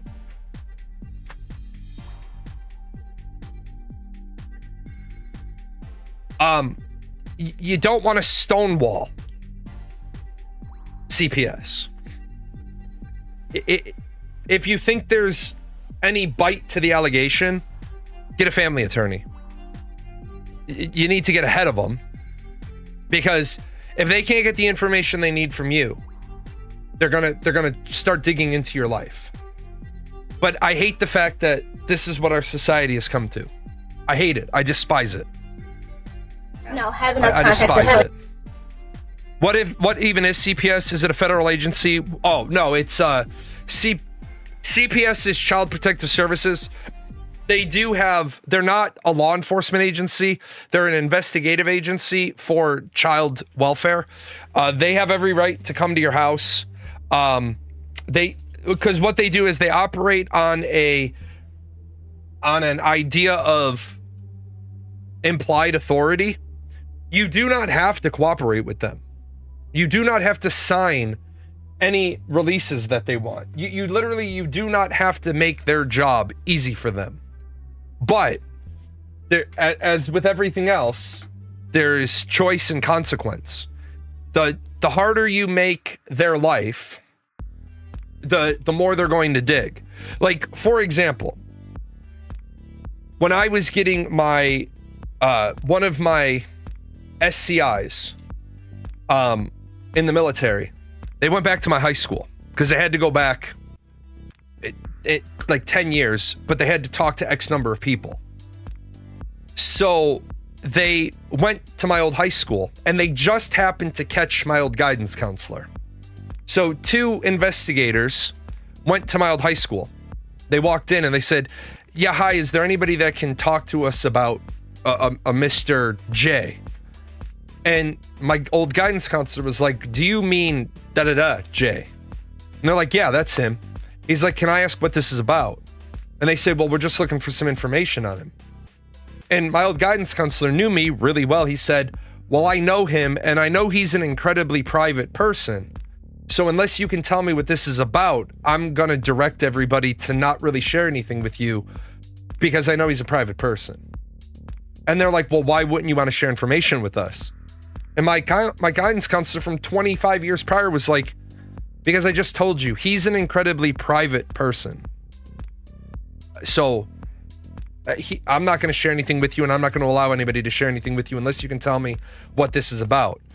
And then they said, oh, well, we're from the office that does fucking background checks, and we're working on, he's joined the military. He's like, yeah, I know, he told me he joined the military. I wrote his letter, blah, blah, blah. It's like, he's getting an upgrade in a security clearance. We need to just get a little bit more information. He's like, oh, well, why didn't you say so? If it benefits him, I can talk to you about it. But before he did that, he's like, you know, since you didn't tell me that right away, just grab a seat. Let me go give him a call. Because he still had my number. He gave me a call. He's like, hey, there's a couple of guys here asking questions about you. I said, are they from the department of these dumb fucks who do background checks? He said, yeah, they are. I said, oh, yeah, I'm getting my Yankee White clearance for White House Mobility Office. He's like, oh, okay. So you want us to talk to him? I'm like, yeah. It's like they went to my dad's place. My dad was outside working. They walked up my dad's driveway. My dad looked at me and said, how can I help you? They said, we need to talk to you about your son. He's like, which son? Jay. Jay doesn't want me talking about him. They're like, but he's like, my son hasn't called me and told me that he wants me talking about him. So have a good day, gentlemen. That actually caused me an awful lot of ass pain. People in my family know I'm a private guy. I don't, like, when you show up and you don't identify yourself and you just start asking questions about me, my family isn't going to talk to you. Just like, I'm not going to talk, like, if someone came up and asked me a question, I'd be like, I don't know. Who? I'll take a card. Well, why would you take a card? Maybe I can hunt them down for you. Yeah, even if that caused me ass pain, thank you for keeping my life private. Yeah. Thank you for keeping my life private. Let's see, what else did I pull down? What was this one? Stream Elements may be shutting. Oh, nope, that was for me. Oh, yeah. Oh, I love this. Oh, this fucking donkey. This fucking donkey of a contractor. I can't fucking make this shit up. I fucking drew on the fucking floor where the fucking sink is gonna go. You see? Everybody sees, I fucking see, but my fucking jerk-off plumber puts the motherfucking drain line outside of where the fucking sink is gonna go. Are you fucking stupid? The fuck is this?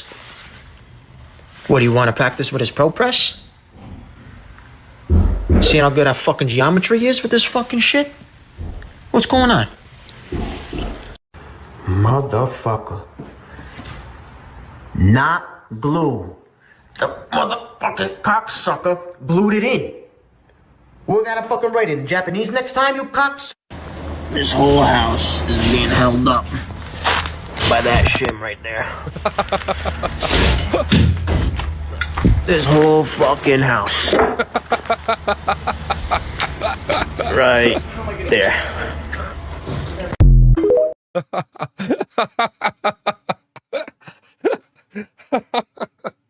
This fucking cocksucker. You don't know how many times I've been on a job site on a Friday afternoon and guys want to get paid. The guys are all there, like, because back in the day we used to pay the guys in cash. And we would pay the guys in cash, and what we would do is we would delay their payment. We would pay them all. We would pay them all, and then they would give us money back if they wanted to, and we would hold it so that they could do a draw over the winter months if they couldn't find indoor work to do. And a lot of the wives, and this is 25 years ago, a lot of the wives wanted that. So we paid in cash, and we kept a little pay log, how much we paid them, and then their pay slips were ready the following Monday, and it was legal to do. Their pay day was Monday, but we gave them the pay on Friday. Then we figured out, like, are you doing a full draw? Are you doing a 2/3 draw? So, like, for those of you that don't conceptualize, they take 2/3 of their pay on the first week of May. So on the first week of November, they're going to get a 1/3 draw of that first week in May, because there's no work for them to do because it's fucking snowing and there's no outside work being done. So then Monday, the first week of November, they can come along the office, they pull their 1/3 pay so they could buy groceries and shit. The wives really liked it. The wives liked them getting paid in cash, because if you know Irish laborers, they go home right away Friday after work with the cash. They give it all to mama. Mama peels off their allowance so they can go to the bar and get their smokes. And then mama has all the money to go buy groceries, pay the mortgage, pay the electric bill and everything. But you'd see that those guys would all be waiting, and you'd be like, who's this fucking cocksucker glued this in? Motherfucker, like laughing your ass off. Can CPS get involved with immigrants? Yes.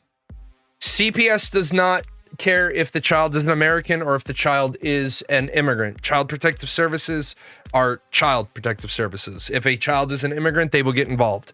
Unfortunately, a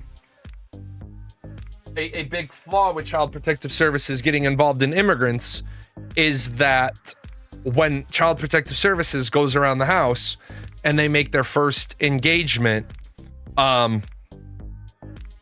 with the family normally bolts. The family's now on the radar. So they're usually gone. I wish that what I was about to say wasn't always true, but it kind of is. What you will find with Child Protective Services and immigrants is sometimes they will leave the kids. They will leave the kid in question, because then they can disappear into the system. The only thing that Child Protective Services cares about is if the kid is old enough to sign the contract. Actually, the only thing Child Protective Services cares about is if the kid is old enough to sign the contract, or if the kid is too young in that state to have a voice. I think that's the other important part to keep track of. Child Protective Services doesn't like getting involved in cases where if the state age is 13 and the child has a choice at age 13, CPS doesn't like to put a lot of manpower into that, because then that child says, well, I want to go home to my parents, and CPS is like, well, we think it would be better, and the child says, well, I want to go home to my parents. If Child Protective Services takes that kid, and that kid's age is old enough in that state where that kid in family court could decide which parent he wants to go to, CPS is like, fuck, now we're liable for a lawsuit. And in those cases, if those CPS workers aren't dead right about the abuse, then that kid turns around and says, Your Honor, there's no abuse going on at my house. And the judge will ask CPS, well, substantiate the abuse. And if they can't, now CPS gets slapped with a lawsuit, and those people can be sued directly. So they usually be like, well, Johnny, you're 13 and we're here to help you, but if you want to stay with your family, stay with your family. I'll stay with my family. CPS is fucking deplorable. Come on, Bunny. Let me tell you, when I worked security at the school, on one day, 2 kids came in. DCFS came into the school. to address two situations. I had a situation with a kid, and the social worker had a situation with a kid, because I'm a mandated reporter as well. Girl came up to me. She knew me. She had her hands wrapped in gauze. She was bleeding through the gauze. And I said, holy shit, what happened to you? And she's like, my mom hit me with a electrical cord. I took her to the nurse's office because we had an actual school nurse, not like a person playing at being a nurse. I took her down to the school nurse. The nurse took one look at her hands and said, I said, you take care of her hands. I'll call DCFS. The social worker had a kid, DCFS. I called, DCFS came in, looked at the kid's hands and said, well, this isn't really abuse. The school nurse said, I can see the fucking child's finger bones. Meanwhile, the other kid only reported having not eaten in 2 days and their clothes were dirty. The kid whose knuckle bones we could see through her skin was sent home to the family. And the kid who was dirty was put into a temporary home.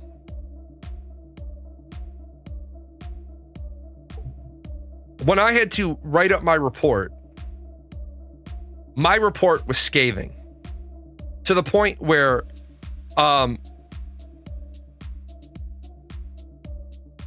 my boss at the school in security was a commander at the police department.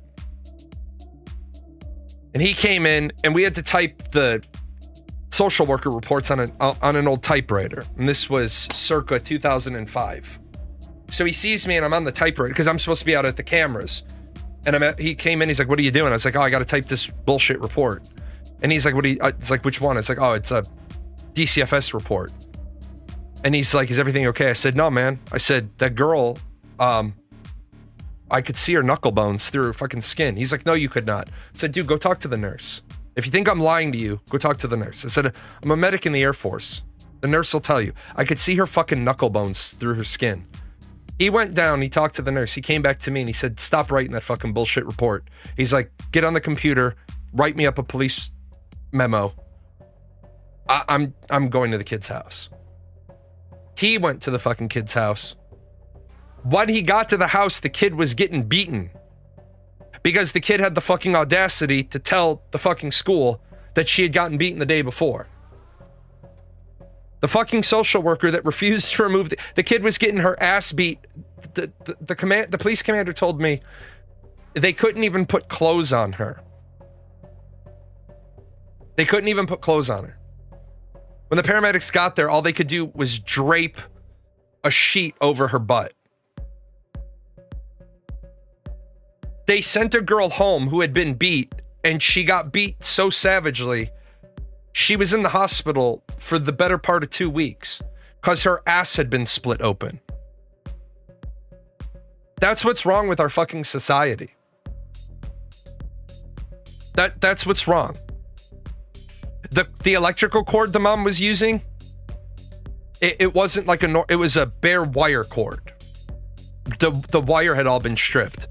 What the fuck sort of hate on towards your kid do you have to strip the fucking rubber insulation off of a cord to beat your kid with?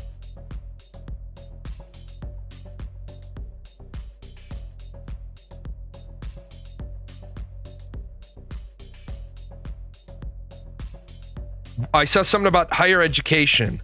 What is the mandated reporter status on higher educators?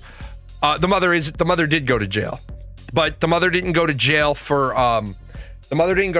child abuse. The mother went to jail for aggravated battery. The DCFS portion was completely removed because the mother was just beating the mother was beating the fucking tar out of this kid with the front door open. Just beating the fucking holy dog shit out of the kid when the police commander rolled up. What is the status of mandated reporters on higher educators? that is an interesting question. There are still certain things. There are still certain things that you have to detail. And it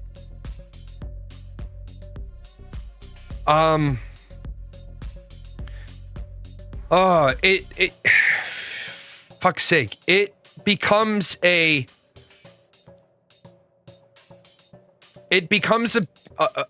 difficulty. If you're a college instructor, okay, you only have to report abuse or neglect of a minor if you're a mandated reporter because you're an educator.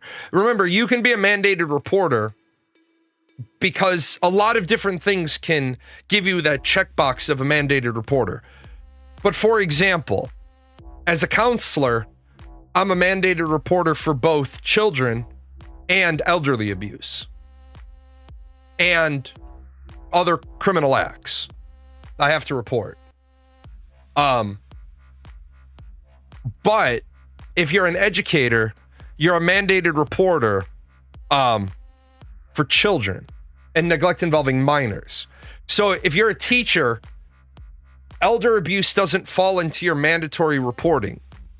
I'm not saying that you're not going to get blowback on it if they can prove you knew about elder abuse, but you're not an elder abuse mandated reporter.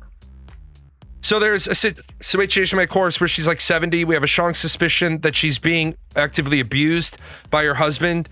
She's been run down so much that someone's making a comment that she's obviously smart if she's capable of getting back into school. She's also told one of the students that she's being actively sabotaged at home to prevent her success.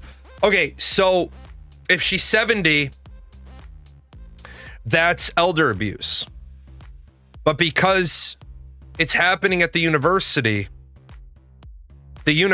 instructor, I don't believe the university instructor is under a mandated reporter. A police officer would, because that's elder abuse. A paramedic would, a doctor would, a social worker would, a counselor would. I think there is a gap though in would that be a mandated reporter for a college professor? Because remember, college professors, for the most part, don't engage with minors. Now, I was a minor for my first month and a half of month after graduation from high school. I was a sophomore in college at 17. So if something had been going on with me, it would have been mandated reporting.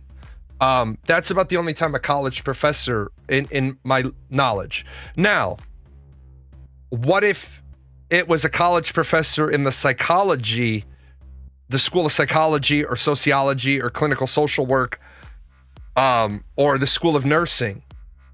That would probably, and we've walked outside of my expertise, that would probably cause a mandated report, because all of those individuals, if they're credentialed to do those jobs, elder abuse would be, they would be mandated reporters for elder abuse as well. But here's the thing. Anybody can make a report. Mandated reporters must report, but anybody can file a report for elder abuse. Generally, there is a national elder abuse report number. 50 years of this shit. Yeah. It's a shitty situation to be in. Yeah, it's fucking terrible. If you want to not have the negative karma on your soul when you die, fucking call,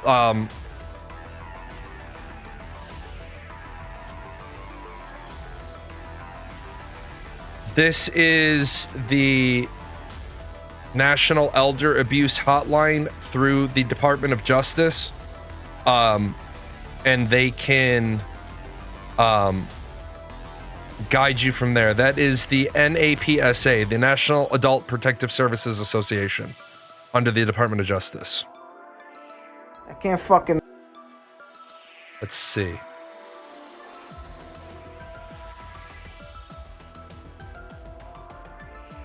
I'm going to show this because this made me laugh. One more Odyssey thing, okay? If you think Helen of Troy cannot be black, you don't know history.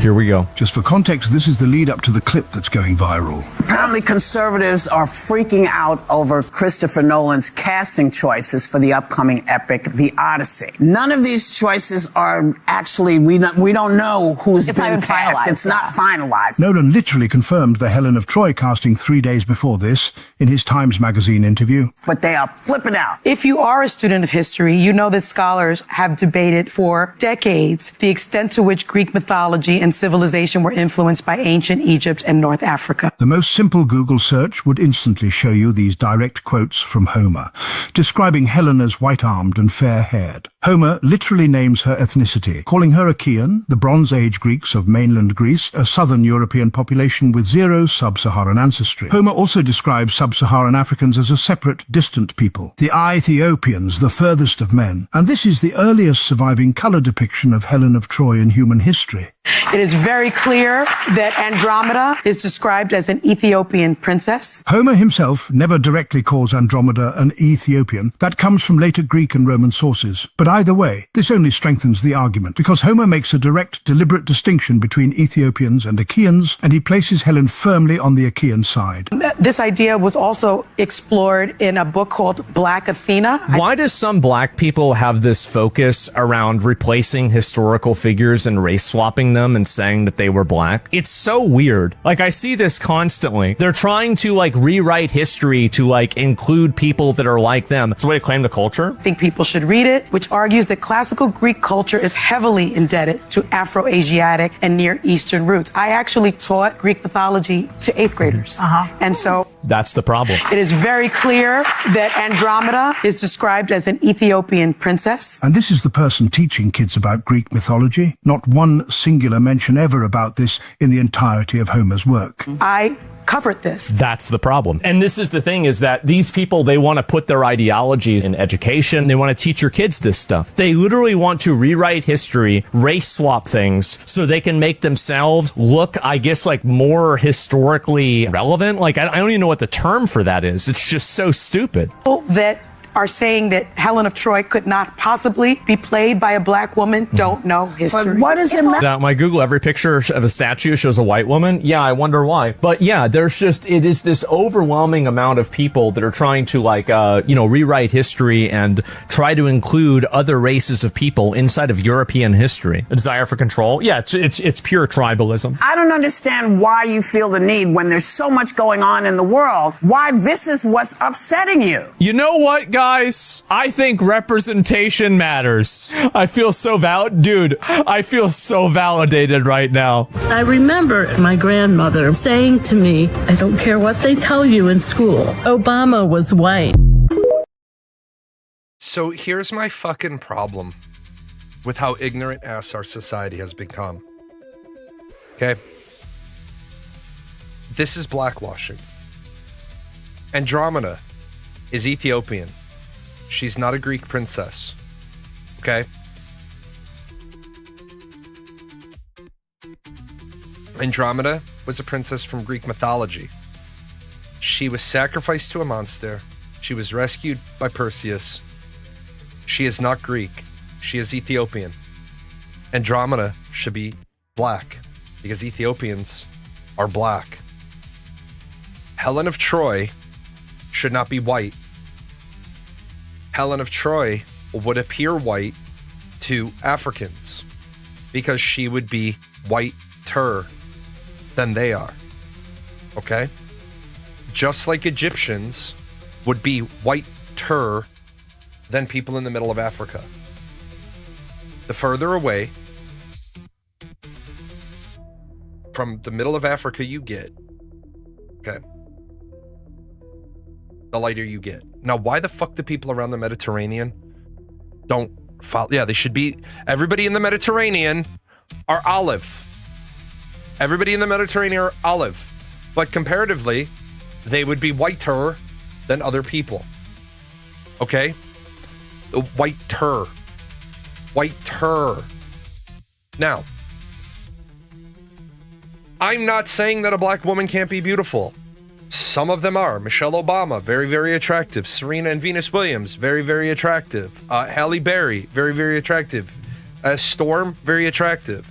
As whatever the fuck her character was in Swordfish with her tits out, less attractive than Storm, okay? We gotta stop the fucking racism.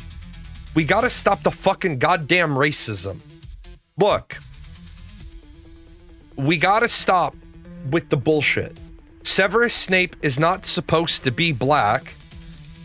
Severus Snape is supposed to be white, because that's the fucking description of him in the book. If you want Hermione Granger to be half and half, she can, because if you bothered to read the fucking books and her description, her skin tone is never fucking mentioned. Ron Weasley's is, Harry Potter's is, Severus Snape's is. Hermione Granger's is not. Go read it. Some scenes in the new Harry Potter show is going to be really weird with a black Snape unless they change him. Yep. It also makes Harry and his father seem kind of racist. Yep. The problem with this is we have got to stop trying to solve racism with more fucking racism. We cannot solve racism with more racism. All right? You can't solve racism with more racism. I'm going to show you what I can't wait. What I can't wait. This is going to be amazing. Ready? They cast Elliot Page for Achilles. Now, for those of you that haven't studied your Greek mythology, I'll study it for you. Achilles is regarded as the second strongest warrior that Menelaus brings to Troy. Achilles' shield is so heavy that the only other two people that can carry his shield are Ajax, who is the giant of a man who throws boulders, and Achilles' cousin, who struggles to lift his cousin's shield. So Achilles can wield the shield with ease. Ajax can lift it, and his cousin can barely lift it because his cousin has trained with Achilles. Brad Pitt trained for 6 months to build his physique to play Achilles. He put on 20 pounds of muscle. Okay.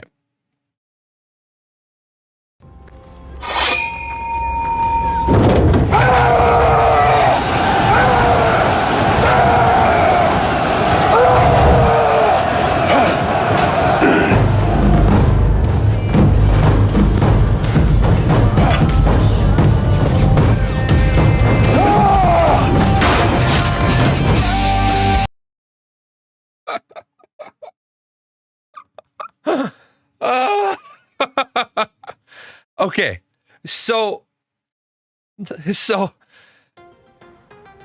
Elliot Page is a nice person. Look, I'm going to be completely honest with you. Elliot Page is an individual, a transgender, who I truly believe had gender identity disorder, gender dysphoria, right? As documented in the DSM-5 and the ICD-11, literally felt like a male in a female's body. All of the interviews, all the discussions, all the talking points, literally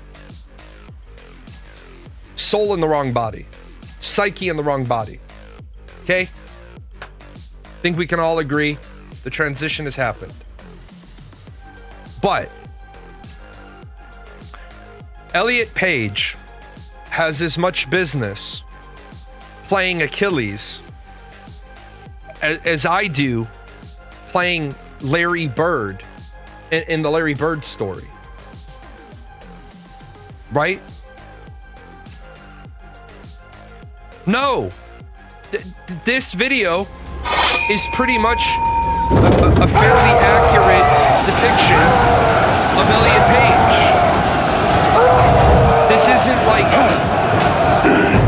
This is in no way like demeaning to Elliot Page.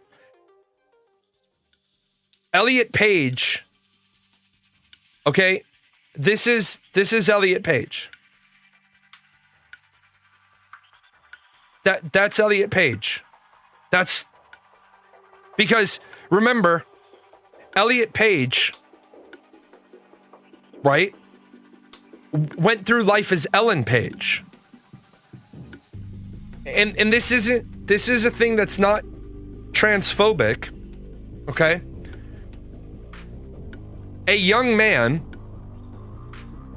starts producing testosterone just before he starts his second growth spurt. You can tell a young man has started producing testosterone because they start to smell like the fucking ass end of a dead yak.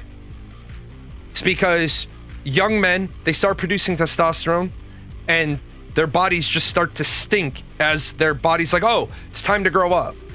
It's why a young, like me, I left the last day of 6th grade and nobody saw me for the whole summer. Yeah, Juno, Ellen Page was in Juno. Ellen Page is Kitty Pryde from X-Men. He's the bitch, or she's the bitch that pulls the Juggernaut into the ground and says, I'm the Juggernaut, bitch. You thought Elliot and Ellen Page were the same person? Oh, you thought they were siblings? No, same person. Transgender, gone through their transition. At the end of 6th grade, I went home at 5'2". At the start of 7th grade, I was about 5'10". In about 3 months, I shot up about 8 inches. My fucking legs were killing me. Young men produce testosterone in an abundance of it. It's what packs on all the muscle, the thigh muscle, the calf muscle, the pec muscle, the bicep muscle, and then men will naturally develop muscle in those areas. And then everything else they have to build through working out.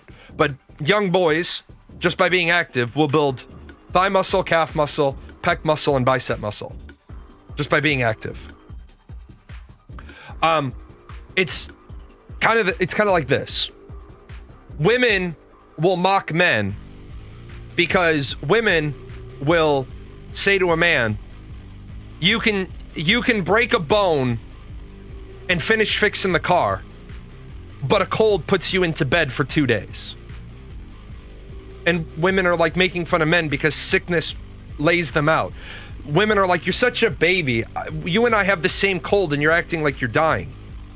Cool. Let me explain.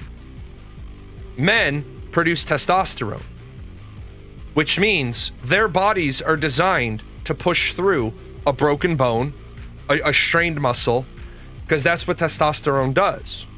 Women produce estrogen. Women, because they are the replication factory, estrogen helps keep the baby-making factory an immunity shield. Men don't have enough estrogen. Women, some women, not all, some women, right? Some women who are more testosterone affiliated, they can work through a broken bone.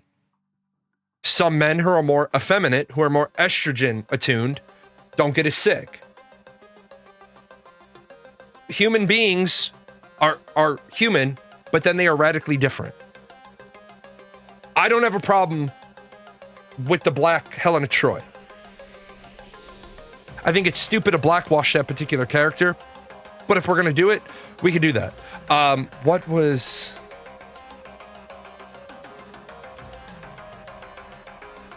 We could have taken Hector of Troy. We could have a drama machi. she was Sicilian. If we wanted to blackwash a character, we could have blackwashed Hector's wife to black. If we felt the necessity to have a black character, we could have made her black. Because who gives a shit about her anyway? She's not important to the story. Right? I think we could all agree. Yeah, we want to be historically accurate, but if we want to be all inclusive, we can make her black. She's Sicilian, but we can make her black. Right? But we shouldn't be making Helena Troy black. We shouldn't be making Snape black. There's an awful lot of nondescript teachers in the book we could have made black. Anyway, guys, stock up on toilet paper, cold food, or dry goods, shotgun shells. I'm leaving out on Wednesday and I'm not back for like 10 days. So I hope you have a wonderful, wonderful, wonderful week and a half. I'm going to go hang out with a big mouse. I will see you guys like 2 weeks from today. I wonder if the organic meat sack that runs this channel knows a lot of these sponsors don't sponsor us anymore. They were longtime sponsors. The credits are fine. Do we get paid? Is any of this sponsorship money for Gale, Daisy, the Chaos Fund? You are a figment of Jalan's imagination.